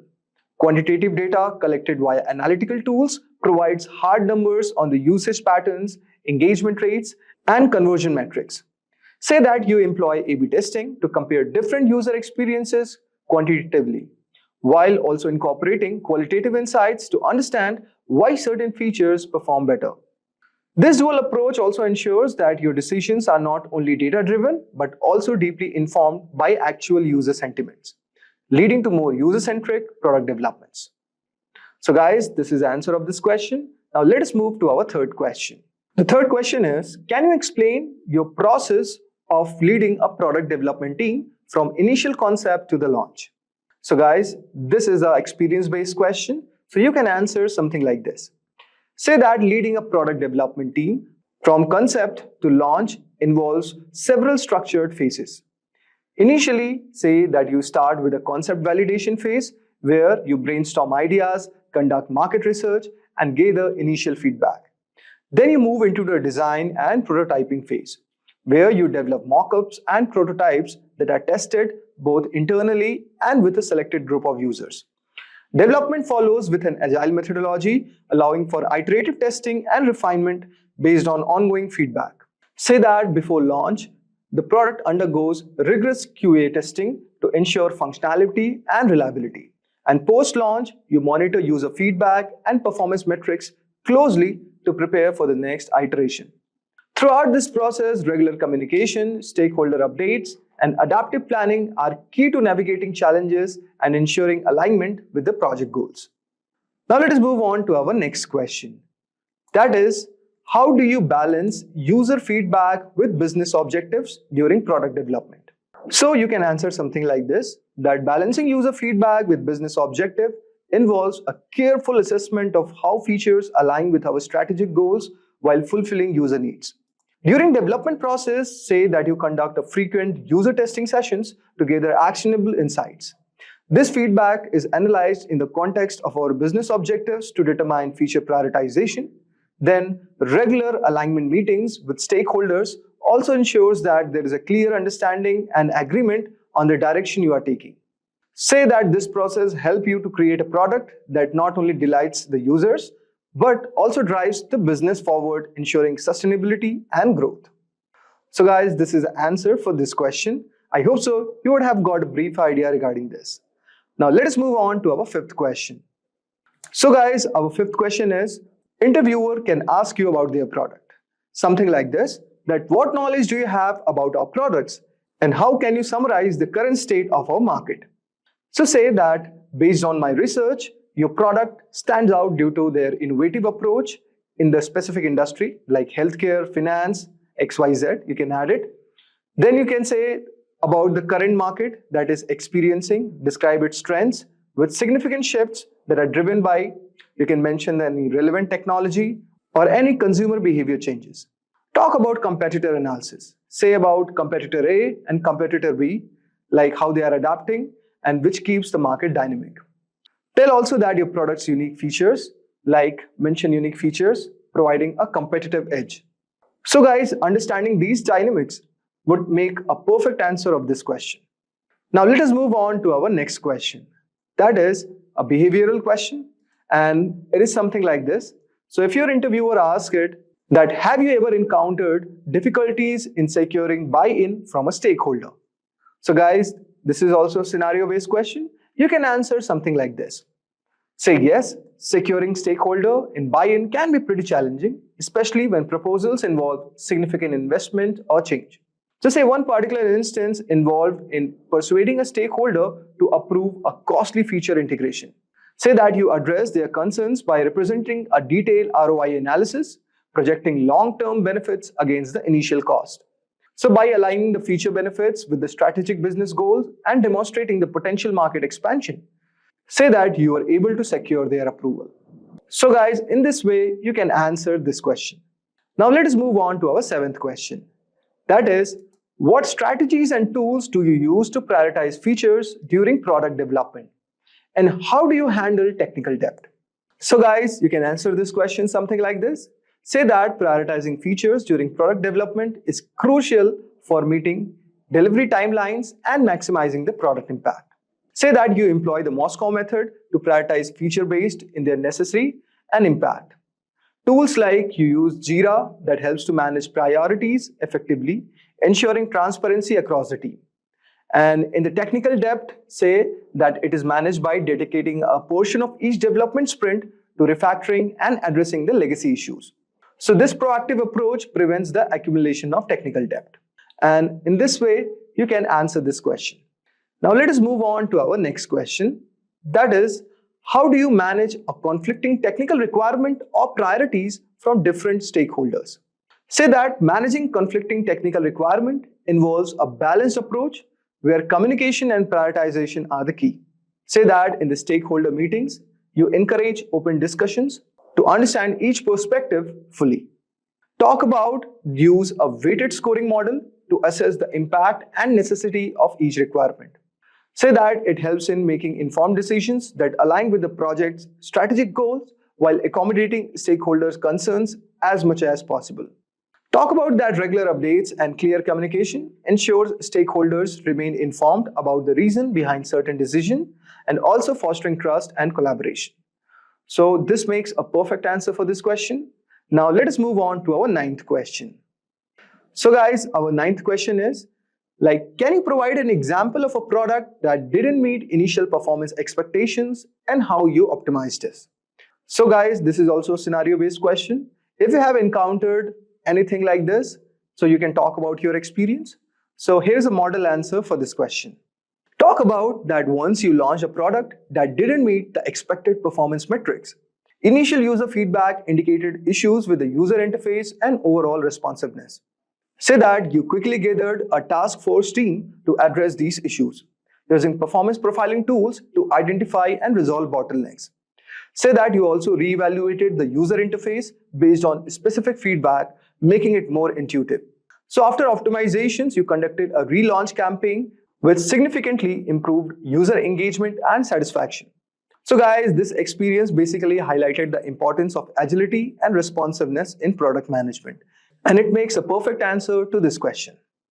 Now let us move on to our next question. That is, how do you ensure that your product development team remains innovative while adhering to agile methodologies and meeting deadlines?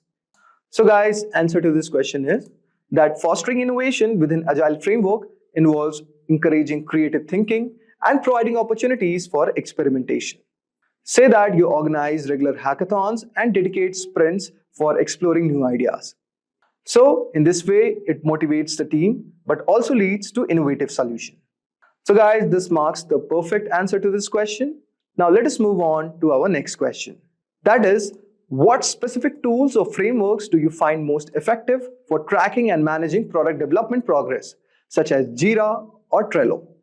So guys, the answer to this question is, you can say that for managing product development, you prefer using Jira due to its comprehensive suite of agile project management tools. Then you can talk about its effectiveness for tracking sprint progress, managing backlogs, and distributing tasks across teams. For less complex project, when working, say that you use Trello, which provides a visually intuitive platform that simplifies task management. So guys, in this way, it marks the perfect answer to this question. Now let us move on to our next question. That is, can you discuss a time when you had to pivot a product strategy based on technical limitations or market feedback? So guys, you can talk about something like this, that during one project, you initially planned to integrate an advanced AI feature. However, technical assessments and early user feedback highlighted performance issues and steep learning curve for our target audience.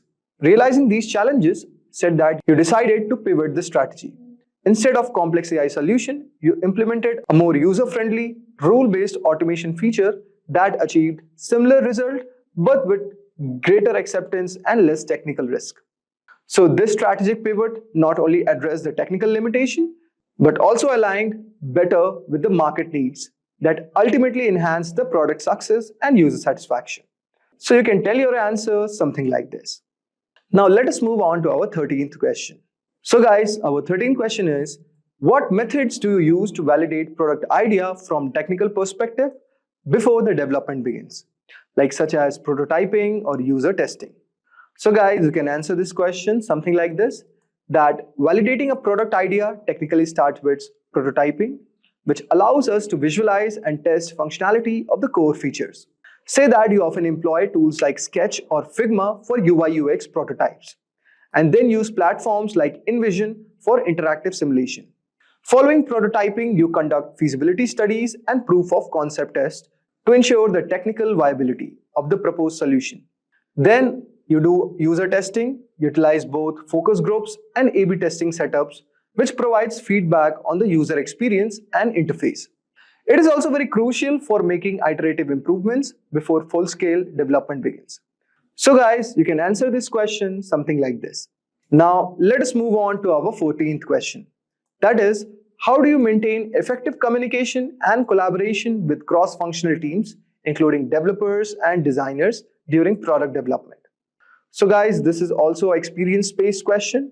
So if you have worked in an industry where you have came across these scenarios, so guys, you can answer this question something like this. Say that effective communication and collaborations are maintained by establishing clear communication channels and regular interaction routines. Say that you use agile methodologies which facilitate in daily stand-ups, sprint planning, reviews, and retrospectives that ensures continuous dialogue and timely updates across all teams. Say that you also use Jira and Confluence for tracking tasks and sharing documentation. Also, you say that you use joint design and development sprints to encourage a collaborative environment where developers and designers can align their work closely, which also fosters a holistic approach to product development. Now let us move to our final question. That is, what is your approach for managing technical risk and ensure code quality in product development? It is also a very important question. So guys, you can pause this video and think about it. You can answer this question something like this. Say that managing technical risks start with a proactive approach to identifying potential issues in the early development process. Say that you implement robust testing strategies, including unit tests, integration tests, and end-to-end tests, which facilitates automated testing frameworks like Selenium and Jest. Then say that you do regular code reviews and pair programming sessions, which you can say that are part of your routine to maintain high code standards and foster knowledge sharing within the team. To ensure that ongoing code quality, you use continuous integration and continuous deployment pipelines, which automates the testing and deployment processes. It also allows you to detect and resolve issues swiftly. Say that you do regular audits and adopt the latest security practices that are kind of integral to your product strategy. You also ensure the product is not only functional, but is also secure and reliable. So guys, that was all for today's video. I hope so. You would have enjoyed our today's video on commonly asked product interview questions at Simplilearn. That's a wrap on a full course. If you have any doubts or questions, ask them in the comment section below. Our team of experts will reply you as soon as possible. Thank you and keep learning with Simplilearn. Staying ahead in your career requires continuous learning and upskilling. Whether you're a student aiming to learn today's top skills or a working professional looking to advance your career, we've got you covered. Explore our impressive catalog of certification programs in cutting-edge domains, including data science, cloud computing, cybersecurity, AI, machine learning, or digital marketing. Designed in collaboration with leading universities and top corporations, and delivered by industry experts, choose any of our programs and set yourself on the path to career success. Click the link in the description to know more.